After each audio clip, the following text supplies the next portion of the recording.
मैं डॉक्टर दिलीप राजपूत जी से अनुरोध करता हूँ वे आएँ। और दिलीप राजपूत जी जब तक यहाँ आए, मैं परिचय करवा दूँ एक व्यक्ति का जो आज के इस कवि सम्मेलन को संचालित करने जा रहे हैं। एक ऐसा व्यंग्यकार जो दिखने में तो बहुत छोटा सा बम है, लेकिन ये जब धमाका करता है तो उसकी आवाज़ दूर तक सुनाई देती है। बहुत बढ़िया सुघर आपके कविता महू रायपुर के हों तो रायपुर ले शुरू करें हमन, और ये चढ़ाई बहुत ऊपर तक जाएगी। और मैं मंच अब अनिल मालोकर जी को सौंपता हूं और वे आगे की कार्रवाई करेंगे। आइए सर।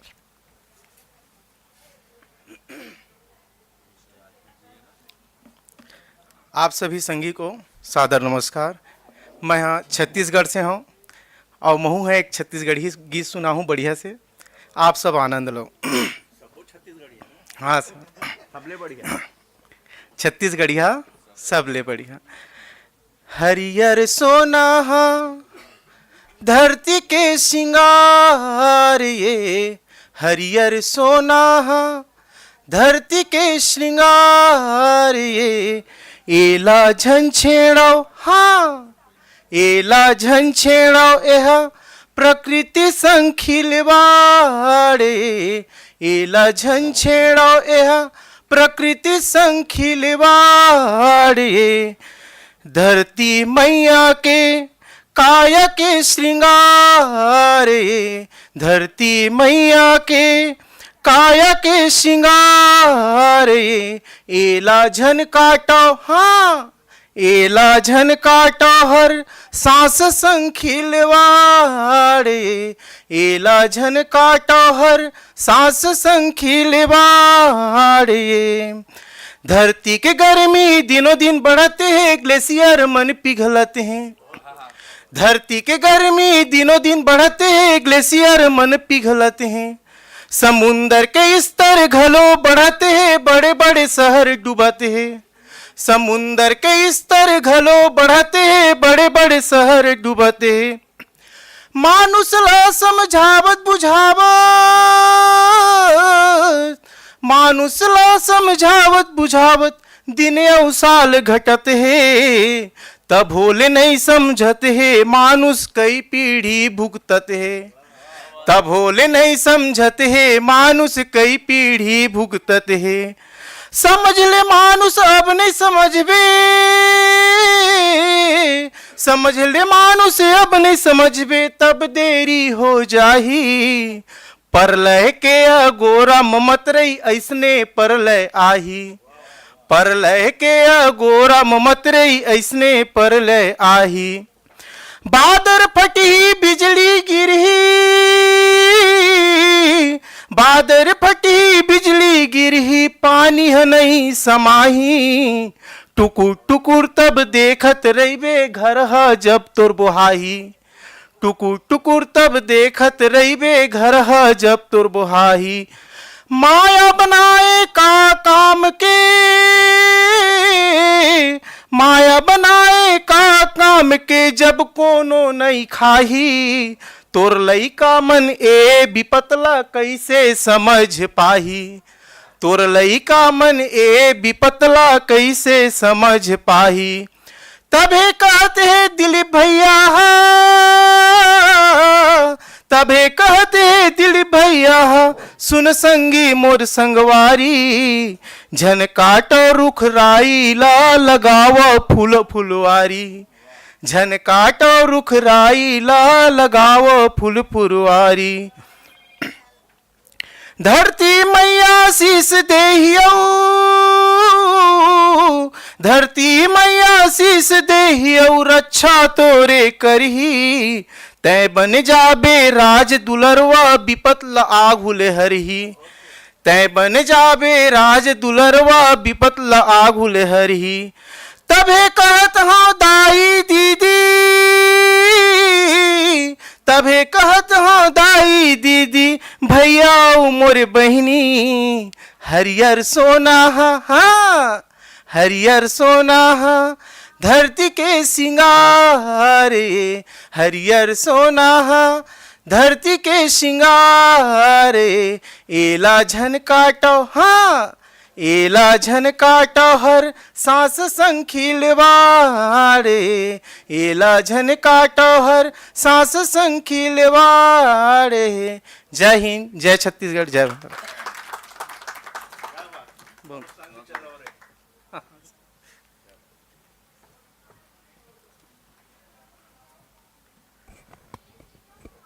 नमस्कार, मैं अनिल मालोकर। सत्कार भी करवा लीजिए अपने जो चार यहाँ पर हैं मंच वाले। ठीक है, कहाँ? अरे आप बोलिए। मित्रों, मैं कुछ थोड़ा सा विलम्ब हुआ, उसके लिए क्षमा चाहता हूँ, बारिश आ गई थी। वैसे मैं पहली रो वालों को शायद दिख नहीं रहा हूँगा। हाँ, ये दिक्कत है साहब, पर एक लाभ भी है। मैं पत्नी के सामने सर उठाकर बात करता हूँ और आप सब झुका के। बहुत बहुत शुक्रिया। और दरअसल मैं ये थोड़ा सा इधर ले लेता हूँ, पूरे दर्शन आपको हो जाएंगे मेरे। दरअसल शब्दों का खेल है, देह से क्या लेना देना। हम कोई माया नगरी के हीरो वीरो तो है नहीं, लेकिन शब्दों के जादूगर ज़रूर है। और यहाँ पर व्यासपीठ पर विराजमान मेरे मित्र और आप सभी भी यहाँ पर जो काव्य पाठ कर गए, उनका भी मैं हार्दिक स्वागत करता हूँ। सचमुच राष्ट्र संत तुकडोजी महाराज के इस सुंदर सभागृह में आना और कवियों का आना सचमुच हमारे लिए सौभाग्य की बात है। मैं मनोज पांडे जी जो संयोजक है, उनका बहुत बहुत धन्यवाद करता हूँ। और जैसे कि मुझे आदेश दिया गया है कि एक परंपरा होती है सत्कार की, और ये सत्कार विद्यापीठ की तरफ से किया जा रहा है, बहुत बड़ी बात है। मैं मनोज पांडे जी से निवेदन करता हूँ कि आज हमारे बीच नागपुर के प्रसिद्ध गज़लकार, गीतकार, दोहाकार, प्रकाशक और एक नाम है मंच संचालक अविनाश बागड़ी जी, जो पेशे से इंजीनियर है और आज वो यहाँ पर आमंत्रित है। मैं निवेदन करता हूँ आदरणीय मनोज जी से कि वे अविनाश बागड़ी जी का सत्कार करें।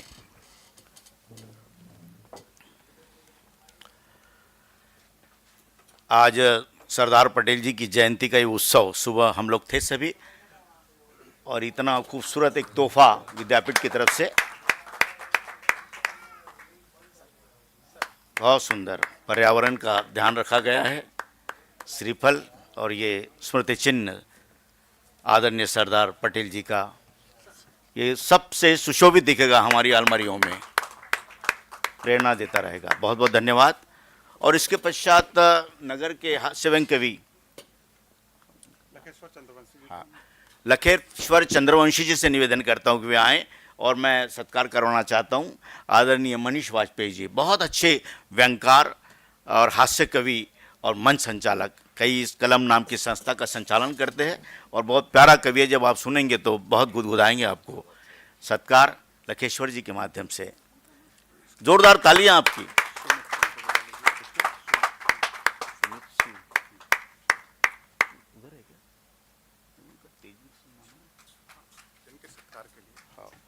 सुमित सिंह जी से निवेदन करता हूं कृपया मंच पर आए, और मैं तेजवीर सिंह जी का सत्कार के लिए उन्हें आवाज दे रहा हूं। सुमित सिंह जी,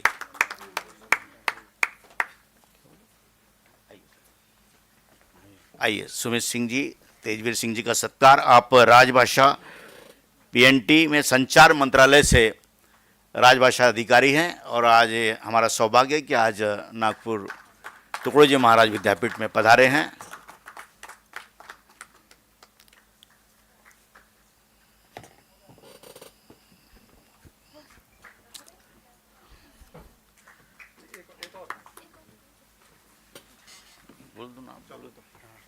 आप आइए, आप अपना स्वयं कैसे कराएंगे?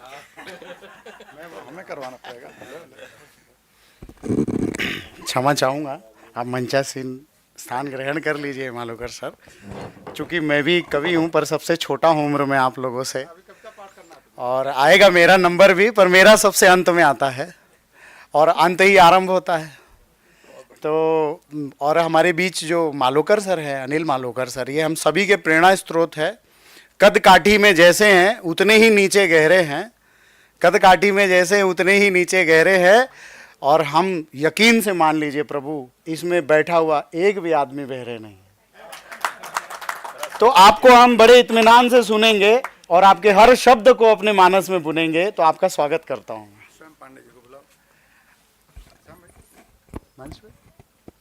सत्कार मैं मालूकर सर के सत्कार हेतु श्याम प्रकाश पांडे सर से अनुरोध करूंगा कि सर का सम्मान करें, शॉल, श्रीफल और स्मृति चिन्ह देकर। आप लोग तालियों में गुरेज ना करें, क्योंकि अब तो मुझे लगता है कि जितने बैठे हैं सारे जीवंत आत्माएं हैं, जो कम से कम साहित्य की जितनी विधाएं हैं या साहित्य का जो क्षेत्र है वहाँ बैठकर बोझिल सा तो महसूस ना करते हो, क्योंकि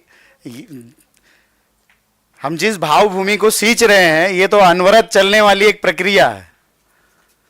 जोरदार बजाइए भाई ताली आप लोग, क्योंकि जब मालोकर जी आएंगे कविता पढ़ने तो आप लोग स्तब्ध रह जाएंगे, उम्मीद यही है।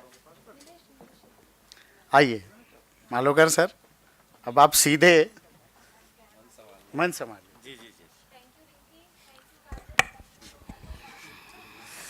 इनका भी कवियों में नाम लिख लेना। क्या नाम बोले? सुमित, ठीक है ना।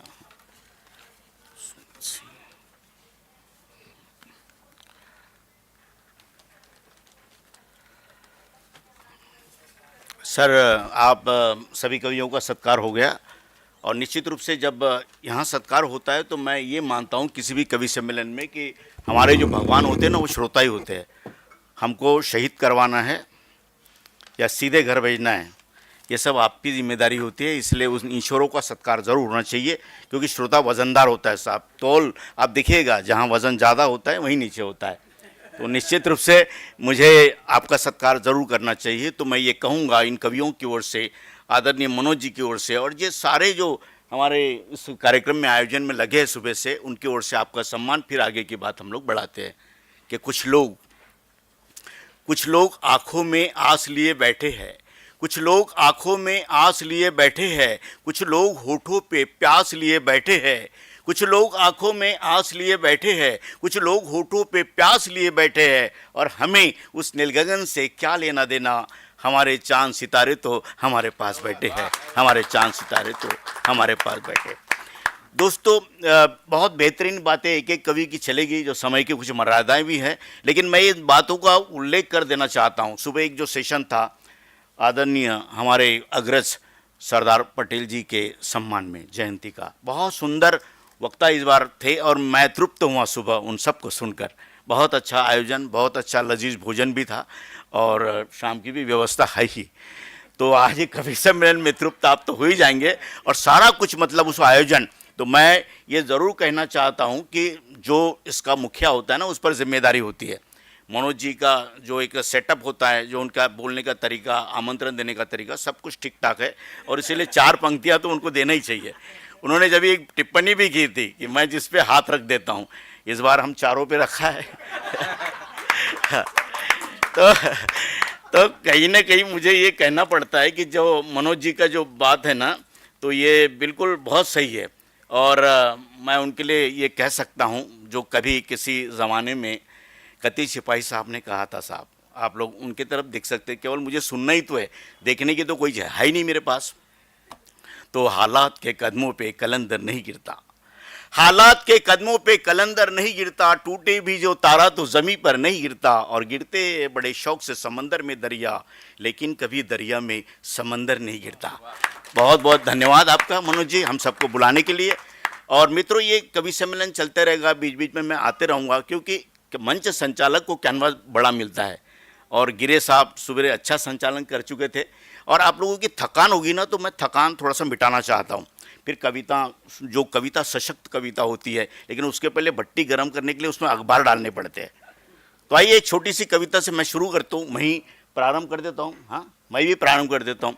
मुझे लगता है लगभग यहाँ पर सारे लोग शादीशुदा तो होंगे ही ना। ऐसे कितने लोग हैं जिनके शादी को 25 साल हो गए? अरे मेरे तो 50 होने को तैयार है, अभी 40 तो हो गए। तो दरअसल क्या होता है कि मैंने पुरुषों में एक बात देखी, क्योंकि हास्य व्यंग कवि सम्मेलन है, इसलिए उसका प्रारंभ मैं वैसे कर देता हूँ।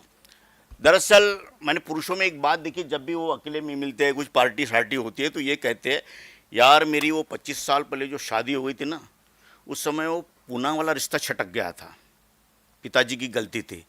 25 साल पहले जो पूना वाला रिश्ता छटक गया था, उसकी तकलीफ उसको आज भी हो रही है।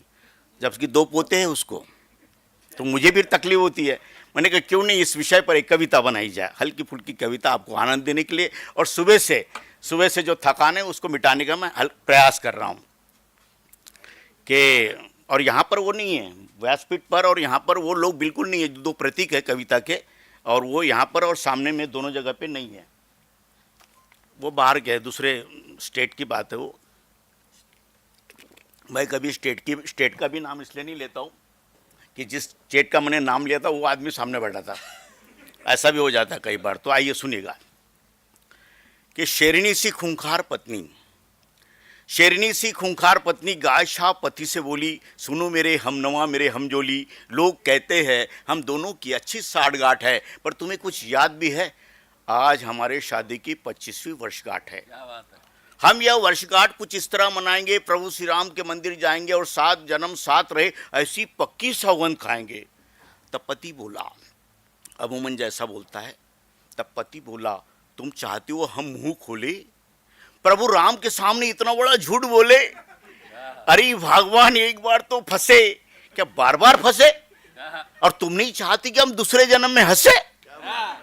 अरे तुमने हमारा दुख दर्द कब बांटा है, हमेशा नौकर की तरह डांटा है, और 7 जन्म साथ रहने की सौगंध का नहीं, हमें क्या किसी पागल कुत्ते ने काटा?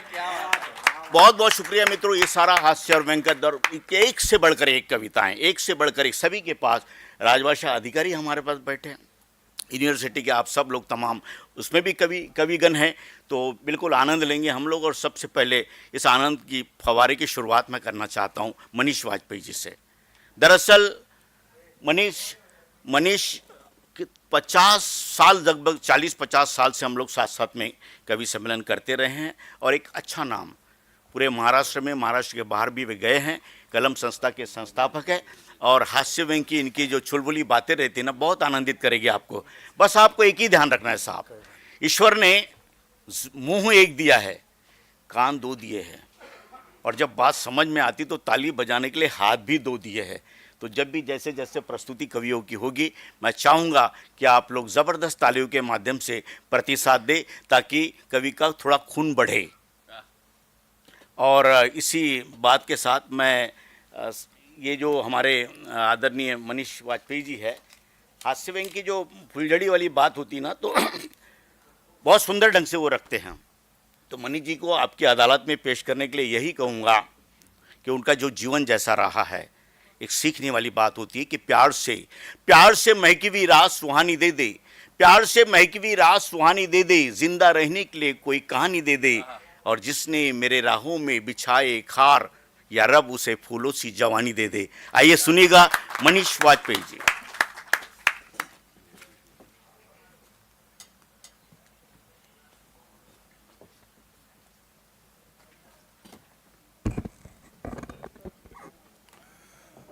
आप सबका बहुत बहुत धन्यवाद।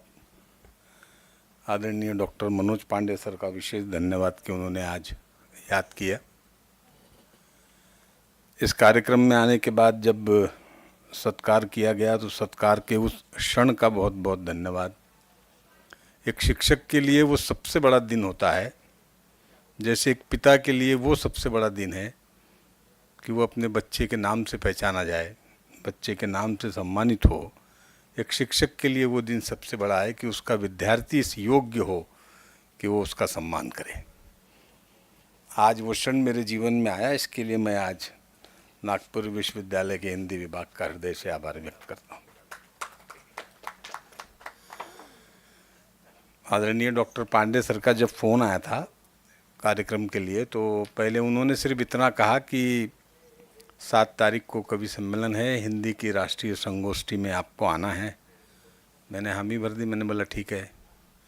2 दिन बाद फिर फ़ोन आया कि वाजपेयी जी, सरदार वल्लभ भाई पटेल साहब की स्मृति में ये पूरा राष्ट्रीय संगोष्ठी का कार्यक्रम है, इसलिए केवल देशभक्ति की रचना पढ़ना है। तो मैंने उनसे कहा, मैंने सर फिर मुझे क्यों आना है, क्योंकि हास्य व्यंग्य में देशभक्ति पढ़ने की उतना टैलेंट मेरे में नहीं है। तो बोले नहीं वो सब मैनेज कर लेना। फिर जब मैं यहाँ आया तो मुझे बागड़े जी ने बताया कि नहीं नहीं नॉर्मल कार्यक्रम है, बिल्कुल हास्य व्यंग का, आप टेंशन मत लो। मालूकर जी ने भी पूरा परिचय हास्य व्यंग का किया। मैं पिछले 8 दिन से देशभक्ति याद कर रहा था। यानी हास्य व्यंग वाले को देशभक्ति याद करने में भी कितनी तकलीफ गई होंगी, इसका अंदाजा लगा सकते हैं आप। तेजवीर जी बोल रहे वो भी अगस्त के महीने में। तो दरअसल हास्य व्यंग वालों की यही अड़चन है कि उनको कोई कभी जिंदगी में सीरियस लेता नहीं। हंसी मजाक में पूरी जिंदगी खत्म हो जाती है और हमको खुद को ही समझ में नहीं आता कि हमारे साथ क्या हुआ। उत्तर प्रदेश जाओ तो बोलते 3 कवि है और 2 वो हास्य वाले हैं। तो वो हम वहाँ तो खुलेआम मंच पे बोल देते कि 3 कवि है और 2 हास्य वाले। मतलब मैंने एक बार हमारे अमरावती के बड़े लोकप्रिय कवि थे किरण जोशी जी, उनके साथ यात्रा कर रहा था। तो मैंने उनको बोला, मैं यार क्यों अपन हास्य में नहीं, अपन कवि में नहीं आते क्या? बोले यार वो हास्य वाला बोल की इज्जत दे रहा, यही बहुत है। वो चाहे बोल सकता था और भी बहुत कुछ बोल सकता था। तो खैर मैं यहाँ एक सिंधी हिंदी जूनियर कॉलेज है, वहाँ मैं शिक्षक हूँ और वहीं से अपनी बात प्रारंभ करता हूँ कि शाला में जो माहौल है इन दिनों उसकी बात कुछ और है। मैंने क्लास में एक दिन एक बच्चे को पूछा कि मैंने बोला बेटा बताओ कि 2 अक्टूबर को क्या हुआ था? बोले सर गांधी जी का जन्म हुआ था। मुझे अच्छा लगा, मैंने कहा चलो यार आज के पीढ़ी के बच्चे को बापू के बारे में इतना तो पता है। मेरी हिम्मत बढ़ी, मैंने दूसरा प्रश्न पूछा, अच्छा मैंने बोला ये बताओ कि 14 नवंबर को क्या हुआ था? बोले सर गांधी जी 1.5 महीने के हो रहे थे।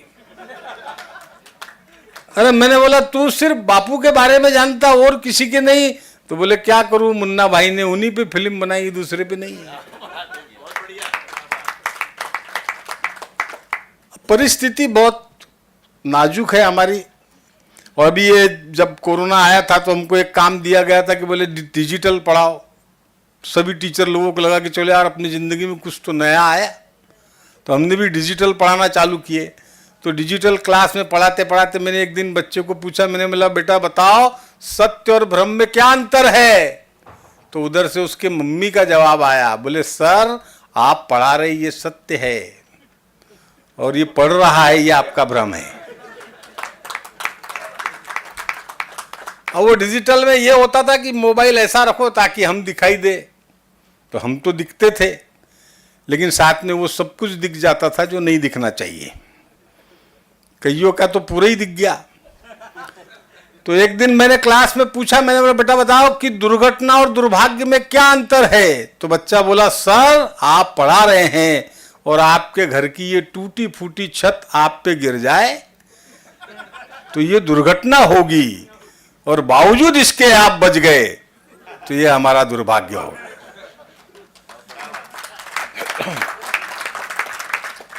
तो कई छोटी छोटी बातें हो जाती। मैं एक दिन क्लास में गया और मैंने देखा कि पूरी क्लास मस्ती में थी। मैंने डांटा डपटा शांत कराया। मेरा ध्यान गया कि एक बच्ची रो रही थी। मैंने बोला बेटा क्यों रो रही? तो बोले सर पूरी क्लास मेरे को बुआ जी बोल के चिढ़ाती है। मैंने खड़ा जा जिसको बुआ जी बोलता। तो लगभग पूरी क्लास खड़ी हो गई, एक लड़का खड़ा नहीं हुआ। तो मुझे भी अच्छा लगा। मैंने कहा चलो यार एक हाथ तो डिसिप्लिन में है। बोला क्यों रे तू बुआ जी नहीं बोलता? बोले नहीं। मतलब क्यों? बोले सर पूरी क्लास अपने को फूफा जी अब ऐसी कई छोटी छोटी बातें होती है। वहीं से सब वो हास्य व्यंग का विषय है। एक छोटी सी रचना देखो, मैं अब कोरोना की बात चली तो वहीं से अपनी बात प्रारंभ करूंगा। एक काम आपने भी किया मैंने भी किया, पर मुझे कुछ ऐसा लगा तो मैंने बात में से बात निकाली। अगर अच्छी लगे तो आपका आशीर्वाद चाहूँगा कि एक साबुन ने दूसरी साबुन से कहा, एक साबुन ने दूसरी साबुन से कहा कि अरे ये मनुष्य को क्या हो गया है, आजकल बड़ा हाथ पर हाथ धोए जा रहा है। एक साबुन ने दूसरी साबुन से कहा कि अरे ये मनुष्य को क्या हो गया है, आजकल बड़ा हाथ पर हाथ धोए जा रहा है। तब पहली बोली तुझे नहीं मालूम, सुना है कोई कोरोना नामक राक्षस आया है, उसी के डर से मनुष्य ने यह हाथ धोने का चलन चलाया है। सुना है कोई कोरोना नामक राक्षस आया है, उसी के डर से ये मनुष्य ने हाथ धोने का चलन चलाया है। तब पहली ने आहें भरते हुए कहा कि काश कोई ऐसा भी राक्षस आता जिसके डर से मनुष्य अपने मन धोने का चलन चलाता, क्योंकि मनुष्य का मन अब मन नहीं रहा, बहुत मैला हो गया है। वो स्वार्थ द्वेष और नफरत भरा थैला हो गया है, वो स्वार्थ द्वेष और नफरत भरा थैला हो गया है। एक और बात उस दौर में थी कि सरकार ने लॉकडाउन के बाद सबसे पहले अगर किसी चीज को शुरू किया तो वो बियर बार थी। आपको भी याद होगा, नहीं मेरे को याद तो अब महाराष्ट्र एक ऐसा राज्य है, अब जो छत्तीसगढ़ वाले यहाँ बहुत दिख रहे हैं, कि हमारे राज्य में ये स्थिति थी कि हमारे उस समय के मुख्यमंत्री को बताना पड़ता था कि ये वाला कड़क लॉकडाउन है, और जब वो बताता था कि ये वाला कड़क लॉकडाउन है तब हमारा दिमाग खराब होता था कि अपन पिछले 15 दिन फालतू घर में रह गए यार, कड़क तो अब चालू हुआ। तो इसी तरह के कड़क लॉकडाउन में एक आवारा मंचला टाइप का युवक सड़क पर जा रहा था। कड़क लॉकडाउन में एक आवारा मंचला टाइप का युवक सड़क से जा रहा था। पुलिस वाले ने आवाज लगाई, कहां? युवक ने सामने के बार के तरफ इशारा करके कहा, वहां। बोले लॉकडाउन में? बोले जी हां। बोले शर्म नहीं आती? बोले आती है, मगर बगैर उसके सही नहीं जाती है।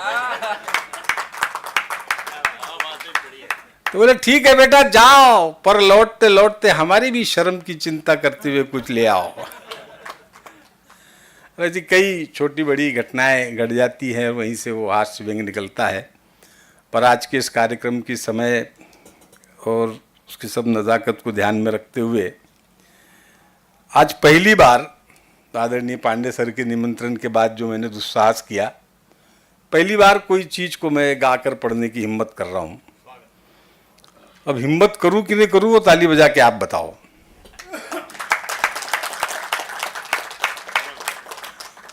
यूसीएन में एक बार हमारे यहाँ के एक लोकल न्यूज़ चैनल है यूसीएन, उसमें एक कार्यक्रम हुआ था, तो उन्होंने भी ऐसी ही शर्त रखे थे जैसी आदरणीय पांडे सर ने रखे। तो उसमें जो पूरी मशक्क़त करने के बाद, पूरे हास्य व्यंग के दिमाग को हटाने के बाद जो कुछ भी कागज़ पे उतारा था, बस वो रचना मैं आपके बीच पढ़ना चाहता हूँ। वंदे मातरम इस गीत के सम्मान में लिखा हुआ एक छोटा सा गीत है, अगर आपका आशीष चाहूँगा कि भारत की संवेदना का गान वंदे मातरम, भारत की संवेदना का गान वंदे मातरम, हम सब की है चेतना का गान वंदे मातरम, वंदे मातरम, वंदे मातरम, वंदे मातरम, वंदे मातरम, भारत की संवेदना का गान वंदे मातरम, हम सब की है चेतना का गान वंदे मातरम, वंदे मातरम, वंदे मातरम, वंदे मातरम, वंदे मातरम, क्रांतिवीरों की गाथा का है मान वंदे मातरम, भारत के जन जन का अभिमान वंदे मातरम, वंदे मातरम, वंदे मातरम, वंदे मातरम, वंदे मातरम, शस्य श्यामलम भूमि का किसान वंदे मातरम, सर्वधर्म समभाव का वरदान वंदे मातरम, वंदे मातरम, वंदे मातरम, वंदे मातरम, वंदे मातरम, गुलामी से मुक्ति का यह गान वंदे मातरम, एकता के बल की पहचान वंदे मातरम, वंदे मातरम, वंदे मातरम, वंदे मातरम, वंदे मातरम। बाइबल, गीता, रामायण, कुरान, वंदे मातरम। मातृभूमि का यही है तीर्थ धाम, वंदे मातरम, वंदे मातरम, वंदे मातरम, वंदे मातरम, वंदे मातरम। आरती और नमाज की अजान, वंदे मातरम। ईश्वर अल्लाह रब सदगुरु भगवान, वंदे मातरम, वंदे मातरम, वंदे मातरम, वंदे मातरम, वंदे मातरम। सीमा के प्रहरी की ऊर्जा प्राण, वंदे मातरम।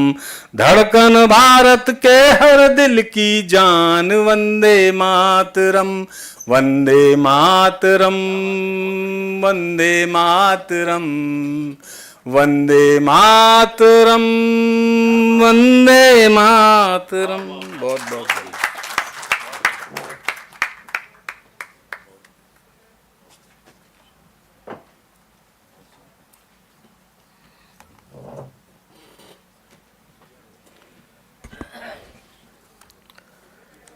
राष्ट्रसंत तुकडोजी महाराज नागपुर विश्वविद्यालय में वंदे मातरम के ये शब्द गूंजे।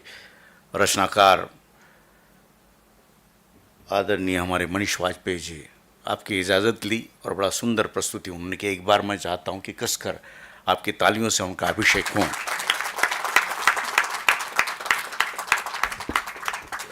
मित्रों, सुबह के सत्र में मुझे वो बात याद आ रही। आज ब्रजेंद्र पांडे जी यहाँ पर उपस्थित है और उनको हम लोग सुन रहे थे। मुझे लगता है कि प्रत्येक कवि के लिए बहुत सुंदर बातें थी सुबह, या लेखक के लिए भी, कि आप जब पढ़ते हैं तो वो रेफरेंसेस, न जाने कितनी किताबों का उन्होंने उल्लेख किया। मैंने सुबह कहा भी कि उन किताबों का मैं बाद में आपसे मिलूंगा शाम को 6 बजे, तो मैं वो लिस्ट लेना चाहूँगा। उन किताबों को आजकल नेट पर सभी है तो पढ़ना चाहूँगा। सारगर्भित संबोधन सभी वक्ताओं के थे। और एक बात मैं कह देना चाहता हूँ कि जो उल्लेख सरदार पटेल जी का सुबह हुआ सत्र में, कवियों का भी एक कर्तव्य कि कुछ अपनी राष्ट्रीयता की बात करें। और इस प्रकार की जब विभूतियाँ जाती हैं, क्यों आज भी याद की जाती हैं? सरकार, शासन, विद्यापीठ सभी लोग प्रयास करते कि ऐसे आयोजन हो ताकि उनमें जो अच्छाइयाँ थी वो हम में घुसने का प्रयास घुसे और हम लोग समाज को कुछ वैसा ही देने का प्रयास करें। और जब भी ऐसे लोग जाते हो, जो रेफरेंस की बात सुबह उन्होंने की थी, तो एक पुरुषोत्तम प्रतीक नाम के बहुत बेहतरीन कवि हमारे होकर गए हिंदुस्तान के, उन्होंने 4 पंक्तियाँ कही थी साहब। आज सुबह जब उनका संबोधन चल रहा था तो मुझे वो पंक्तियाँ याद रही है कि क्यों याद कर रहे। आदरणीय डोरले जी है, आदरणीय हमारे राष्ट्रसंत तुकडोजी महाराज है, सरदार पटेल जी है, चले गए।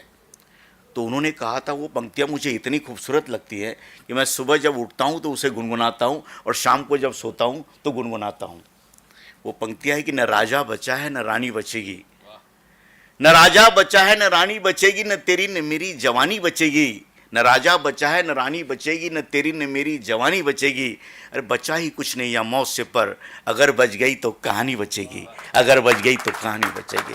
सुबह जो भी लोग थे लाभ लिया, उस खूबसूरत कहानी को हम लोग सुन रहे थे। और मित्रों, एक बात और, जब पुरखों की बात आती है, स्वर्गीय लोगों की बात आती है, तो हमारे कवि कुल के एक बहुत बड़े कवि थे, उन्हें हम ओपनर बैट्समैन कहते थे, सभी लोग जानते हैं। उनका नाम था एडवोकेट राधेश्याम महेंद्र। वो कामठी के रहते थे। मंचों पर 7-7, 30-35 साल का सफ़र हुआ तो एक दूसरे की कविता एक दूसरे को याद हो जाती है। लेकिन एक मार्मिक व्यंग की अगर बात कहे, मैं जो पहले मैंने जो सुनाई, वो पूना वाला किस्सा बताती है, वो कविता नहीं है साहब, वो तो भट्टी सुलगाने के लिए मैंने कुछ किया था। कविता इसको कहते हैं, ये हमारे अग्रज कवि है, स्वर्गीय है, इसलिए ये कविता उनकी कविता है। अगर आपकी तालियों का प्रतिध्वनि मिले तो उन्हें पहुँचे स्वर्ग में। हाँ साहब, तो उन्होंने राधेश्याम महेंद्र जी ने बात कही है, बड़ी गंभीरता से लोग उसे सुनते थे कि खरीदी कर रहा था कबाड़ी, टेबल कुर्सी बाबा गाड़ी। खरीदी कर रहा था कबाड़ी, टेबल कुर्सी बाबा गाड़ी, दीवार की घड़ी हाथ की छड़ी, तभी उसकी नज़र स्टोव पर पड़ी। वह बुढ़िया से बोला, यह पीतल का है, इसे बेच दो, अच्छा दाम आएगा। बुढ़िया बोली इसे रहने दो, बहू को जलाने के काम आएगा। ये सब तो इन्हीं वरिष्ठों के साथ हम रहते रहते प्रयास करते हैं। और आपको भी सुनने के बाद मैं ये ईश्वर माँ सरस्वती से दुआ करता हूँ कि आप 2-4 तो कवि यहाँ बन ही जाएंगे। बहुत बहुत धन्यवाद मनीष आपका। और आइए हम अगले क्रम की ओर बढ़ते हैं। और मैं तेजवीर सिंह जी साहब, जो संचार मंत्रालय के राजभाषा अधिकारी हैं, और उनका जब काव्य पाठ शुरू होगा साहब, तो वो एक ऐसी ऐसी चीज़ें ढूंढ कर लाते हैं जो आप लोग ताली बरबस बजाने के लिए मजबूर हो जाते हैं। मैं आज के इस सुंदर आयोजन में उनको आमंत्रित करता हूं कि वे आएँ। और ये कहना चाहता हूँ कि राजू, जब वो कविता पढ़ते पढ़ते मुस्कुराते साहब, और शादीशुदा होने के बाद में भी जो भी आदमी मुस्कुराता है वो मुझे बहुत पसंद है। और इसीलिए मैं उनके लिए 4 पंक्तियाँ कह देता हूँ। तेजवीर सिंह जी लेके आप उनको देखिएगा, मुझे सुनिएगा कि साज ए दिल के तराने बहुत है, साज ए दिल के तराने बहुत है, जिंदगानी जीने के बहाने बहुत है, आप सदा यूं ही मुस्कुराते रहना तेजवीर सिंह जी, आपकी मुस्कुराहट के दीवाने बहुत है, दीवाने बहुत है। आइए सर।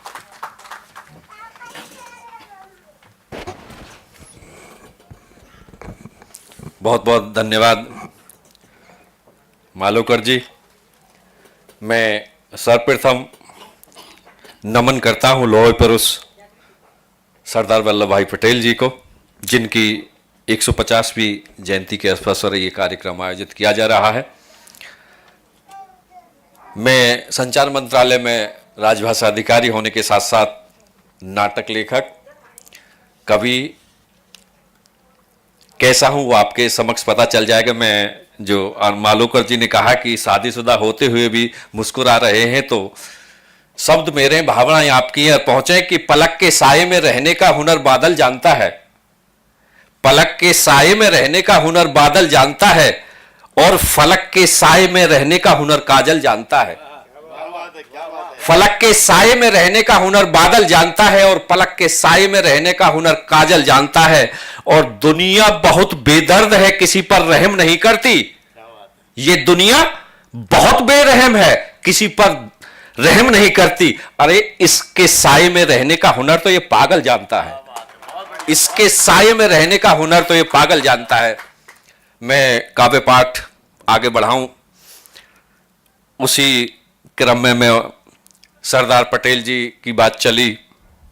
सरदार पटेल जी हम सभी के लिए इस देश में, इस राष्ट्र में राष्ट्रीय एकता के वो पुरोधा रहे हैं कि जो आज वर्तमान स्वरूप है वो उनके कारण है। और वे, उनका व्यक्तित्व आज हमें जो प्रेरणा देता है वो हम सभी के लिए और आने वाली पीढ़ियों के लिए एक उदाहरण है, आदर्श है।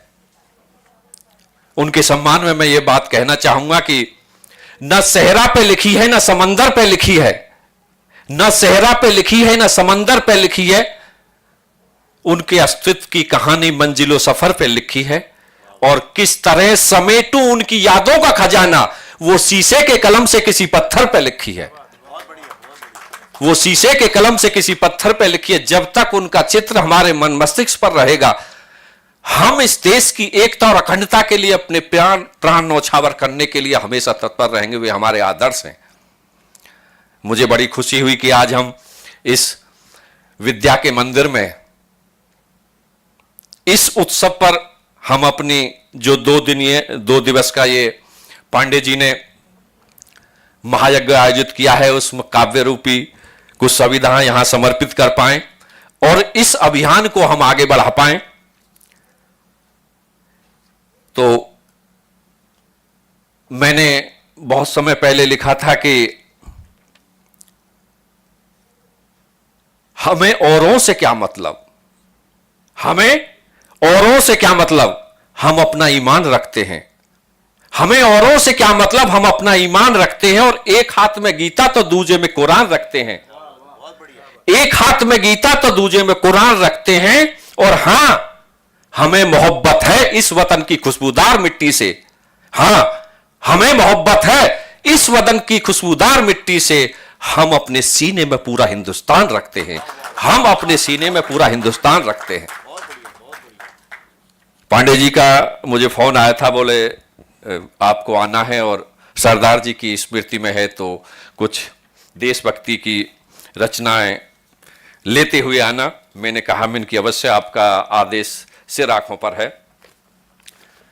एक बात अभी कही थी वाजपेयी सर ने कि कोरोना में किस तरह, तो मैं उसका उसी खानदान की एक रचना मेरे पास है, मैं 4 पंक्ति आप तक कि बादल की ये नमी जितनी उसकी है मेरी भी है। मैं अभी टेस्ट कर रहा हूं आपको कि क्योंकि सुबह से आप बैठे हुए हैं तो आपकी क्षमता की भी एक सीमा है, इसलिए मैं संपूर्ण कविता से पहले मुक्तक पर आ रहा हूं और आपकी जो जिस तरह से क्षमता बढ़ती रहेगी मैं इधर अपना वॉल्यूम बढ़ाता रहूंगा।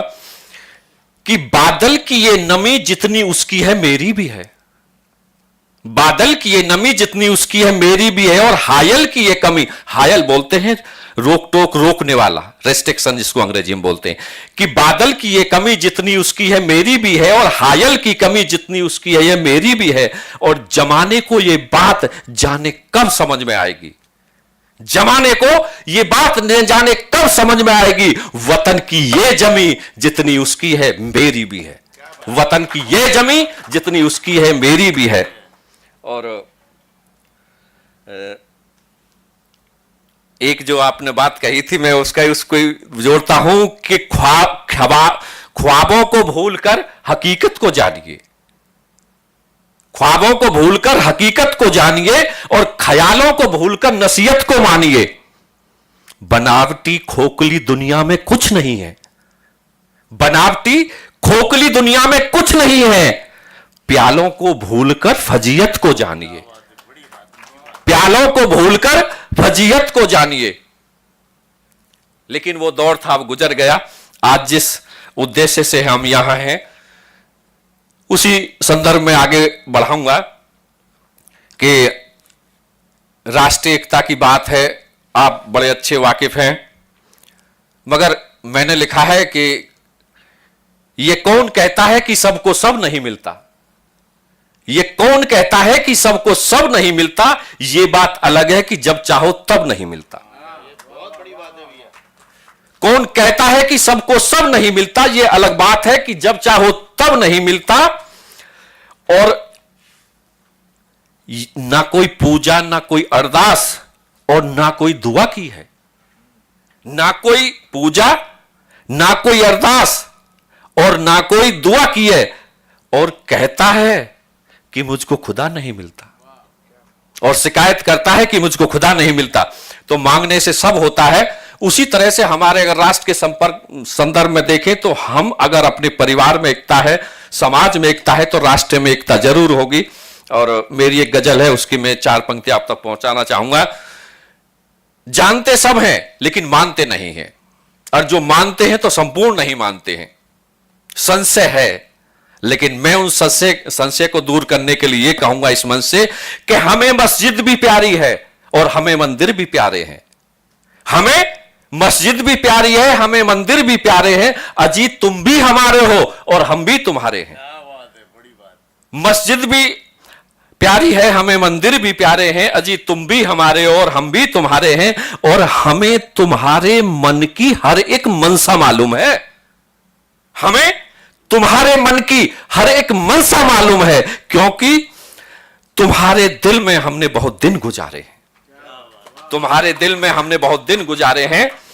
और मैं आगे बढ़ते हुए एक और मुक्तक के, यहां युवा पीढ़ी बैठी है और चूंकि ये विद्या का मंदिर है और उसके सभागृह में है हम यहां, तो लिखने पढ़न अध्ययन का यहां एक जो उत्सव है उसका आज हम साक्षी हैं। तो मैं कहता हूं कि मेरी गजल के ये 2 शेर सुन लीजिए कि सुबह लिख दोपहर लिख चाहे शाम लिख, सुबह लिख दोपहर लिख चाहे शाम लिख, मगर जो भी लिख वो प्यार के नाम लिख। और जिसके संदर्भ में ये आज की महफिल जमी है, जिसका मूल उद्देश्य है एकता, उसी को इंगित करते हुए है कि कौन हल्का कौन भारी हो जाएगा फैसला, कौन हल्का कौन भारी हो जाएगा फैसला। और पहले तो कीमत बता फिर तू अपने दाम लिख, पहले तो कीमत बता फिर तू अपने दाम लिख। और सारे सच्चे सारे अच्छे, फिर झगड़ा किस बात का, इशारा समझना कि सारे सच्चे सारे अच्छे, फिर झगड़ा किस बात का? सिख ईसाई हिंदू लिख चाहे के इस्लाम लिख, सिख ईसाई हिंदू लिख चाहे के इस्लाम लिख, और तेज चाहता है आजमाना अगर मोहब्बत का असर, तेज चाहता है आजमाना गर मोहब्बत का असर, तो प्यार के दो लफ्ज अब दुश्मनों के नाम लिख, प्यार के दो लफ्ज दुश्मनों के नाम लिख, मगर जो भी लिख वो प्यार के नाम लिख। और इसी खानदान का एक और वो है कि हम जानते सब हैं, पता भी है, लेकिन पहल कौन करे, समस्या वहां है। देश को आजाद हुए कितने दिन हो गए हैं, वातावरण के आप सभी वाकिफ हैं। सोचने को मजबूर होता है हम जैसा सरकारी आदमी जिसके पास में इतने सारे नियम है कि आप ऐसे नहीं कर सकते वैसे नहीं कर सकते, लेकिन जब परिस्थिति सामने होती है तो फिर लिखने को मजबूर होता है कि परिंदों से खाली ये आसमां क्यों है, परिंदों से खाली ये आसमां क्यों है, और खतरों से बेखबर ये जहां क्यों है। अरे उसने तो बनाया था सभी को एक इंसान, उसने तो बनाया था सभी को एक इंसान, मगर यहां कोई हिंदू और कोई मुसलमान क्यों है, मगर यहां कोई हिंदू और कोई मुसलमान क्यों है। और फिर इसका तोड़ भी है, करें क्या क्या। तो फिर यह है इसका बरसात का मौसम है कि नफरत के आलम में प्यार की बरसात ले चलो, नफरत के आलम में प्यार की बरसात ले चलो, और अपने भी दिल में दर्द की एक सौगात ले चलो। नफरत के आलम में प्यार की बरसात ले चलो, अपने भी दिल में दर्द की सौगात ले चलो, और जहां भी हिंसा का सूरज आग उगलता दिखाई दे, जहां पर भी हिंसा का सूरज आग उगलता दिखाई दे, मोहब्बत में भीगी हुई वहां एक रात ले चलो, मोहब्बत में भीगी हुई एक रात ले चलो। और अगर इससे भी बात नहीं बनती है तो फिर, क्योंकि एक नुस्खा अगर फेल हो जाए तो दूसरा लगाता है आदमी, यह है कि हम पतझड़ों में भी प्यार की बहार लाएंगे, हम पतझड़ों में भी प्यार की बहार लाएंगे, और बेचैनियों के इस शहर में भी करार लाएंगे, बेचैनियों के इस शहर में भी करार लाएंगे। और तुम लाख दामन बचा लो दुश्मनी अदा करो, तुम लाख दामन बचा लो दुश्मनी अदा करो, नफरत भरे दिलों में भी हम प्यार लाएंगे, नफरत भरे दिलों में भी हम प्यार लाएंगे। अब अंतिम स्टेज आती है कि जब आदमी के अस्त्र शस्त्र सब फेल हो जाते तो फिर क्या है, तो उससे आगे यह है कि ना दुश्मनी की ना दगा की बात करो, ना दुश्मनी की ना दगा की बात करो, वफा परस्त बनो और वफा की बात करो। अरे मिटा सको तो मिटा दो इस दरिंदगी का वजूद, और अगर बात करो तो सिर्फ एकता की करो। चूंकि बहुत बहुत धन्यवाद आपका हौसला अफजाई के लिए, और मैं एक जो और मेरे दिल के करीब है, मैं वो आपको गजल सुनाता हूं कि दूसरों को करीब लाकर तो देखिए, दूसरों को करीब लाकर तो देखिए, और दिल से दिल मिलाकर तो देखिए, दूसरों के करीब लाकर तो देखिए और दिल से दिल मिलाकर तो देखिए। हम सब संतान हैं एक ही मां की, हम सब संतान हैं एक ही मां की, जज्बात ये दिल में सजाकर तो देखिए, जज्बात ये दिल में सजाकर तो देखिए। और हल नहीं है नफरत किसी भी बात का, हल नहीं है नफरत किसी भी बात का, इस सच्चाई से पर्दा उठाकर तो देखिए। नफरत हल नहीं है किसी भी बात का, नफरत नहीं है हल किसी बात का, इस सच्चाई से पर्दा उठाकर तो देखिए। और दोस्ती से क्या हासिल नहीं होता जी, दोस्ती से क्या हासिल नहीं होता, दुश्मनों को एक बार गले लगाकर तो देखिए, दिल से दिल मिलाकर तो देखिए। और यह है कि बुझा दीजिए नफरतों की ये मसालें, बुझा दीजिए नफरतों की ये मसालें। अरे एक दिया प्यार का जलाकर तो देखिए, बहुत बहुत धन्यवाद। और ये देश अपना है, सदा अपना ही रहेगा। ये देश अपना है, अपना ही रहेगा। एकता का यह नारा लगाकर तो देखिए। ये देश अपना है, अपना ही रहेगा। एकता का नारा लगाकर तो देखिए, दूसरों को करीब लाकर तो देखिए। और एक इजाजत है मंच की अभी। हाँ, तो मैं शॉर्ट में निपटा देता हूं। हाँ, बस एक ही इसका ज्यादा नहीं पढ़ूंगा कि प्रेम करो ऐसा जो सदा देश हितकारी हो, तेरे मेरे का भेद मिले एक पूर्ण पहचान हमारी हो। इस कविता का शीर्षक मैंने प्रेम रखा है कि प्रेम करो ऐसा जग में जो सदा देश हितकारी हो, तेरे मेरे का भेद मिटे एक पूर्ण पहचान हमारी हो।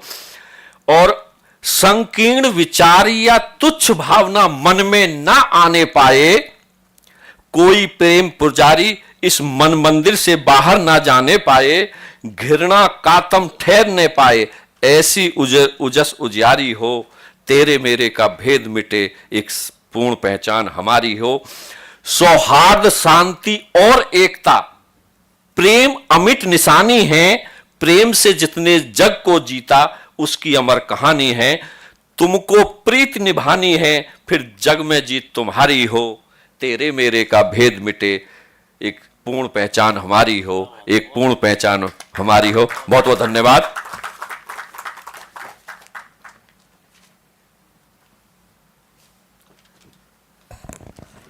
संजय जी के साथ ये थे हमारे तेजवीर सिंह जी, राजभाषा अधिकारी।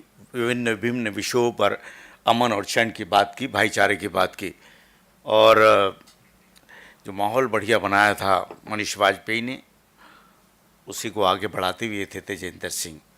मुस्कुरा रहे बढ़िया, और आपने भी बड़ा आनंद दिया। और जो तालियां वालियां बजी, बढ़िया बजी। मुझे एक बात बड़ी अच्छी लगी, ये हमारे जो सुमित सिंह जी है ना, उनके सामने वो बैठे थे वहाँ पर, तो ना उनको मैं दिख रहा था ना वो मुझे दिख रहे थे। तो उन्होंने क्या किया, उठ के वहाँ पे जगह पकड़ ली। तो मुझे बड़ा अच्छा लगा। मैंने कहा देखो लोग सुन रहे हैं, कवि सम्मेलन आनंदित हो रहा है। बाद में सुमित जी को तो सुनना ही है, लेकिन मैं देख रहा था कि तालियों का औसत बहुत ज़बरदस्त था साहब। और समय का बंधन तो इन्होंने बांधा हुआ है, क्योंकि हमारे पास समय कम है साहब। और समय कम है तो हिंदुस्तान की आबादी 140 करोड़ है। अच्छा है समय कम है तो। तो आइए चलते हैं। एक छोटी सी बात कह दूं, उसके बाद मैं सशक्त व्यंगकार अविनाश बागड़े जी को यहाँ पर आमंत्रित करूँगा। व्यंगकार, गज़लकार। उससे पहले एक बात बता दूं आपको कि तालियों का जब बड़ा महत्व होता है साहब, जितना जीजाजी के लिए साली का महत्व होता है, उतना ही कार्यक्रम में ताली का महत्व होता है। और दरअसल होता भी ऐसा। ये मनीष है ना, मनीष कितना बड़ा मस्त कवि है। तेजवीर सिंह थे, हमारे सुमित जी भी साथ में थे, और अविनाश भी थे। कार्यक्रम में भी पिछले हफ्ते हुआ, तो हम लोग वहाँ पर गए साहब। तो जो बढ़िया हम लोग बैठे रहे। अब मनीष निपट गए, एक भी ताली नहीं। अविनाश निपट गए, एक भी ताली नहीं साहब। तेजवीर निकल गए, एक भी ताली नहीं। सुमित जी ने पढ़ा, एक भी ताली नहीं। और जैसे ही मैं खड़ा हुआ, मैंने केवल एक पंक्ति कही साहब, तो दूर कोने में बैठे श्रोता, वो जो है ना वहाँ, वो नहीं, आप नहीं, दूसरा था वो, तो कोने में बैठे श्रोता के ऐसे ताली की आवाज़ आई, तो मैं घमंड आ गया साहब। मैंने कहा इतने ऊंचे ऊंचे लोग, इतने बढ़िया व्यंगकार, हास्यकार, ये सब। मैंने कहा फिर तो मैं दौड़ता हुआ माइक मंच छोड़कर, क्योंकि आदमी को जो अहंकार आ जाता है ना, उसको उतरना बहुत जरूरी है। मैं दौड़ता उसके पास गया। मैंने कहा भाई साहब, मेरी आपको कविता इतनी अच्छी लगी कि आपने ताली बजाई। उसने मुझे ऊपर से नीचे तक घूरते हुए कहा, ताली? अरे मैं तो तम्बाकू घोट रहा था, धूल साफ कर रहा था। निश्चित रूप से आप बहुत आनंदित होकर इस कवि सम्मेलन का आनंद रहे, मुझे बेहद अच्छा लगा। आइए बात करते हैं अविनाश बागड़े की, जो अविशा प्रकाशन के माध्यम से कई 100 के लगभग पुस्तकें प्रकाशित कर चुके हैं।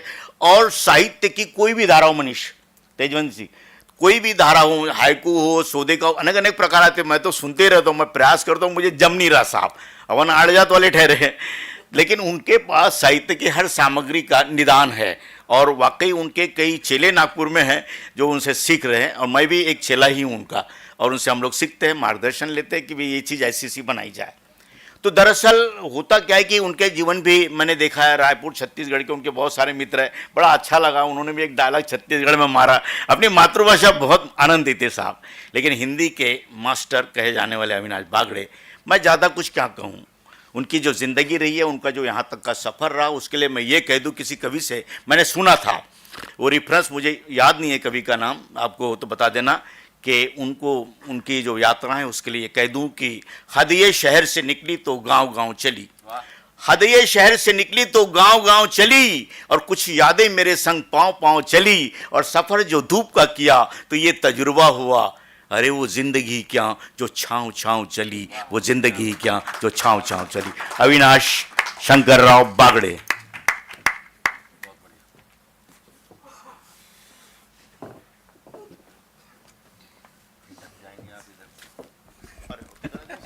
मैं दब जाऊंगा, उधर ही बैठता हूँ। व्यंग्यकारों को कोई दबा दे ये कभी हो नहीं सकता। वो दिखे या न दिखे चुभते जरूर रहते हैं। ऐसे ही भाई अनिल मालोकर ने मुझे आवाज़ दी और मैं अपने तेवर के हिसाब से, जो मेरे तेवर है उस पे कुछ पंक्तियां देता हूं। हुकूमत के साथ साथ ही दफ्तर बदल गए, हुकूमत के साथ साथ ही दफ्तर बदल गए, सुनते हैं पानीदार वो अफसर बदल गए। हुकूमत के साथ साथ ही दफ्तर बदल गए, सुनते हैं पानीदार वो अफसर बदल गए। सूखी नदी के सामने बरसों खड़े थे जो, सूखी नदी के सामने बरसों खड़े थे जो, पानी मिला तो प्यास के तेवर बदल गए, पानी मिला तो प्यास के तेवर बदल गए। और आइए आगे बढ़ते हैं। और जहाँ तक भाषा का विवाद, उन पे मैं 4 पंक्तियाँ।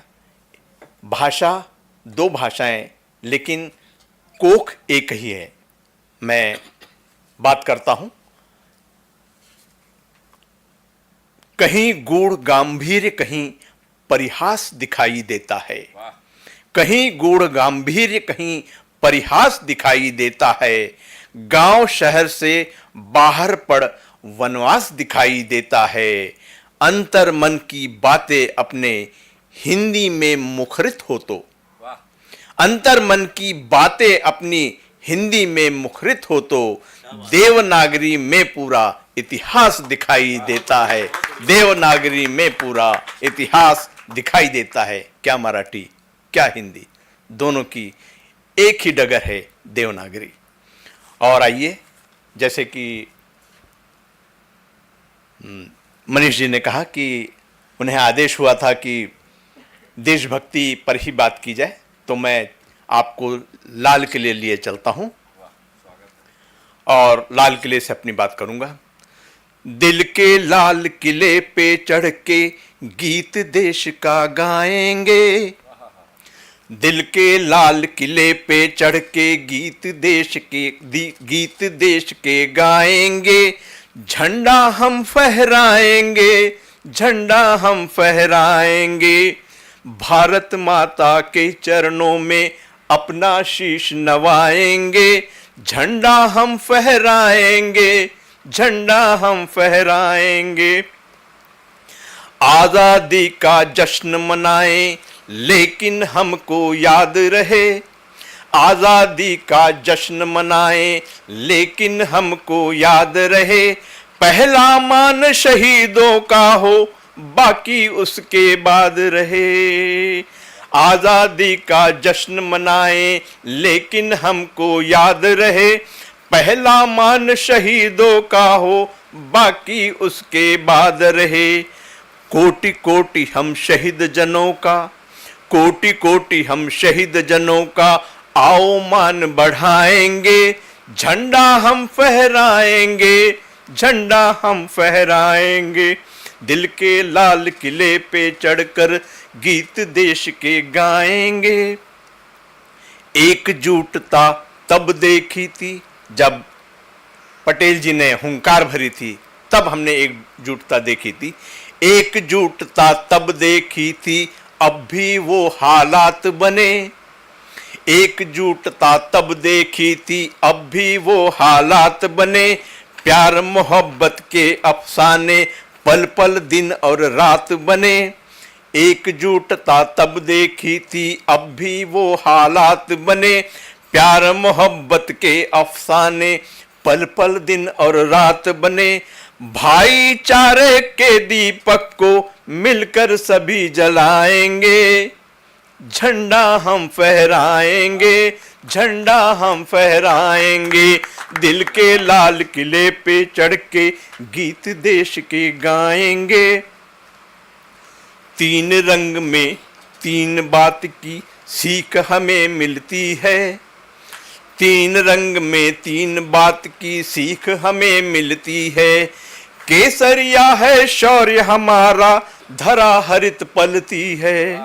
तीन रंग में तीन बात की सीख हमें मिलती है। केसरिया है शौर्य हमारा, धरा हरित पलती है।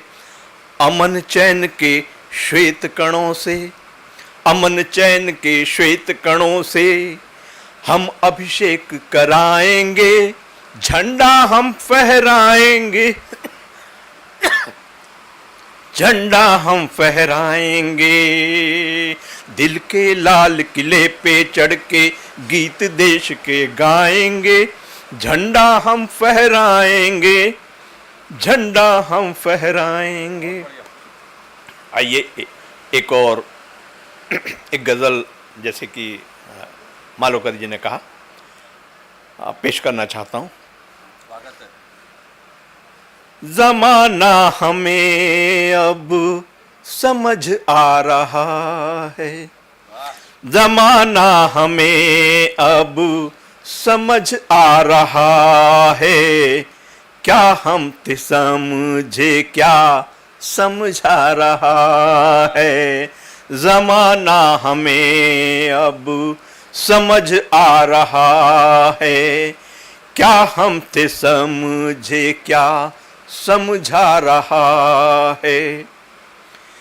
बदला चलन है और बदली रवायत, बदला चलन है और बदली रवायत। बदली फिजाओं का धुआं गा रहा है। जमाना हमें अब समझ आ रहा है। कभी सभी आसमां पे बैठे हैं जाकर, सभी आसमां पे बैठे हैं जाकर। जमी पे नहीं कोई नजर आ रहा है। जमाना हमें अब समझ आ रहा है। हवाएं वही हैं, वही बारिशें हैं। हवाएं वही है, वही बारिशें हैं।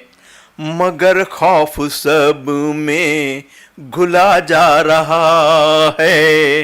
हवाएं वही हैं, वही बारिशें हैं। मगर खौफ सब में घुला जा रहा है। मक्ते का शेर।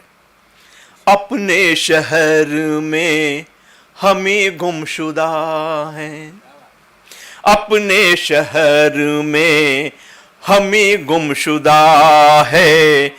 अभी रास्ता ये कहाँ जा रहा है। अभी रास्ता ये कहाँ जा रहा है। नमस्कार।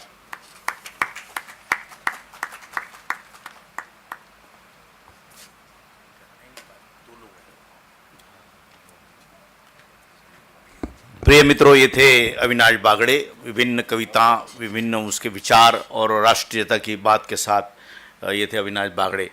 तुलसीदास, वाल्मीकि या जो भी हमारे पुराने तुकड़ू जी महाराज के छोटे छोटे भजन, ये सब ये बहुत एक शानदार विरासत हमारे हिंदुस्तानियों के पास है साहब। एक बात मैं कविताओं का जन्म ही शायद अविनाश जी इसलिए हुआ था कि छोटी बात में 2 घंटे के व्याख्यान का सार उसमें आ सकता है।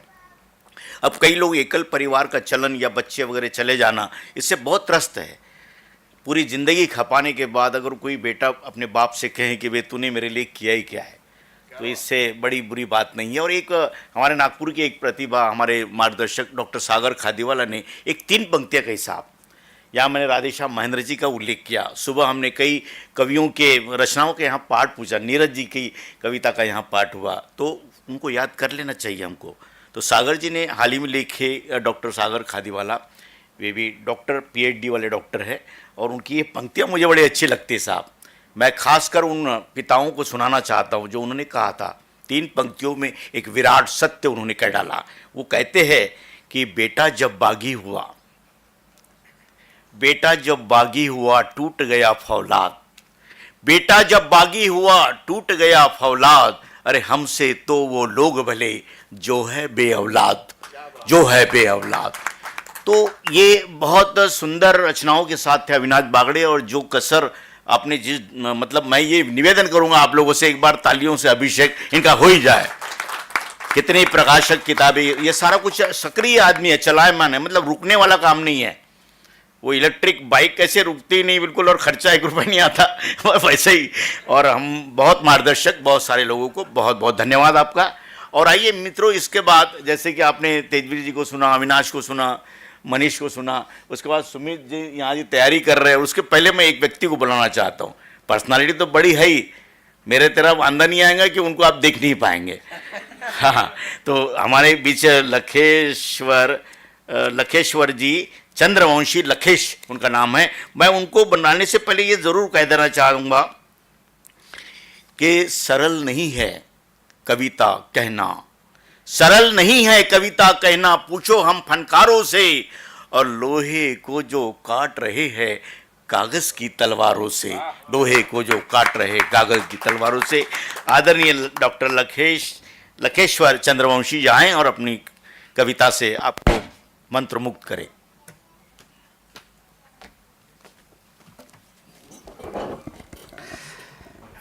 आदरणीय व्यासपीठ, मेरे सामने उपस्थित सभी श्रोतागण, विद्वज्जन, सबको मैं प्रणाम करता हूं। अब जैसे जो विषय दिया है, और पहले पांडे सर के साथ जब चर्चा हुई तो हमने वही सोचा कि पूरा विषय जो है ना, विषय के साथ चलना चाहिए सारा। तो इसलिए हमने आग्रह किया कि सब लोग कविता बनाए हुए हैं वो पढ़ देते हैं, बोल देते हैं, और हर साल अपने विभाग में ऐसा कहते हैं कि अपने विभाग में भी आते हैं तो सब लोग अपनी अपनी कविता सुनाते हैं। हमने आग्रह किया था कि इस बार देश से रिलेटेड कविता बोली जाए। अब ये मुझे भी इच्छा नहीं थी, लेकिन बहुत वर्षों के बाद मुझे भी लगा कि कविता का पाठ करना चाहिए।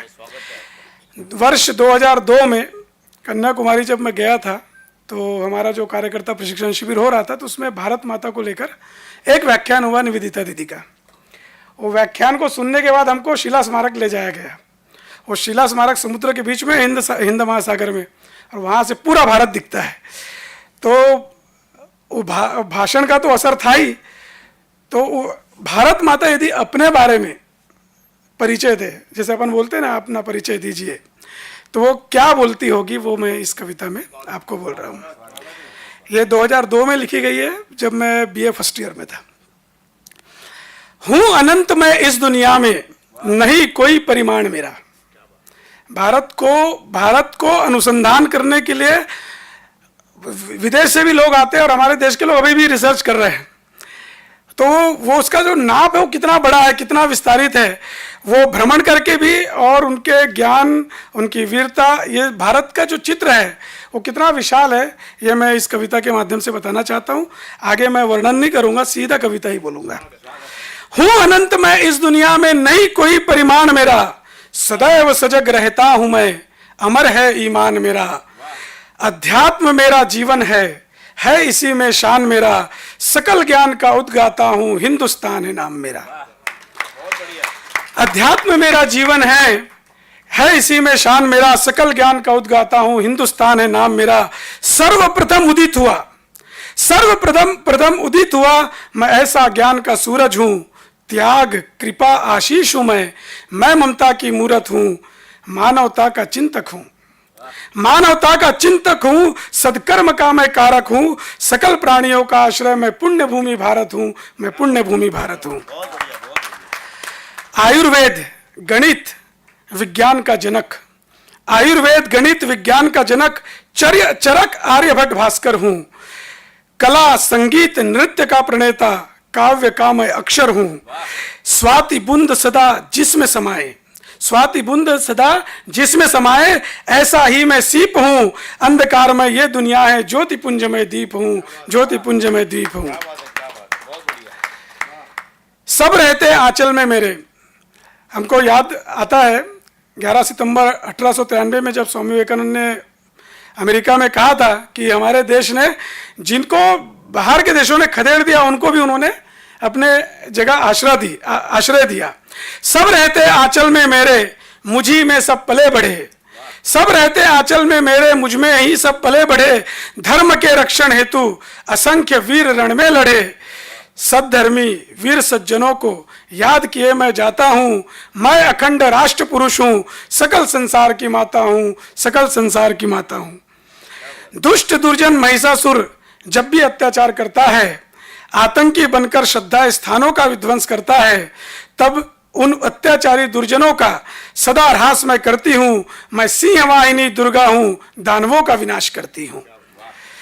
देवगण जहां प्रसूनों की माला नित चढ़ाते हैं, देवगण जहां प्रसूनों की माला नित चढ़ाते हैं, अब्रस्पर्शी ध्वज के आगे सुरवीर भी शीश झुकाते हैं, जन्म जहां पाने को देवता भी तरस जाते हैं, जन्म जहां पाने को देवता भी तरस जाते हैं, आत्मीयता से सारे कवि जिसके लिए गीत गाते हैं, वंदनीय हूं, पूज्यनीय हूं, अधर्म विनाशिनी अम्बा हूं, वेद धारिणी जगत तारिणी रिपुदल वारिणी जगदम्बा हूं, धर्म हूं, ज्ञान हूं, अर्थ हूं, मैं ही सत्य का स्मारक हूं, सकल विश्व का शांति प्रदाता, मैं मोक्षदायिनी भारत हूं, मैं धर्म भूमि भारत हूं, मैं पुण्य भूमि भारत हूं, मैं त्याग भूमि भारत हूं, मैं वीर भूमि भारत हूं।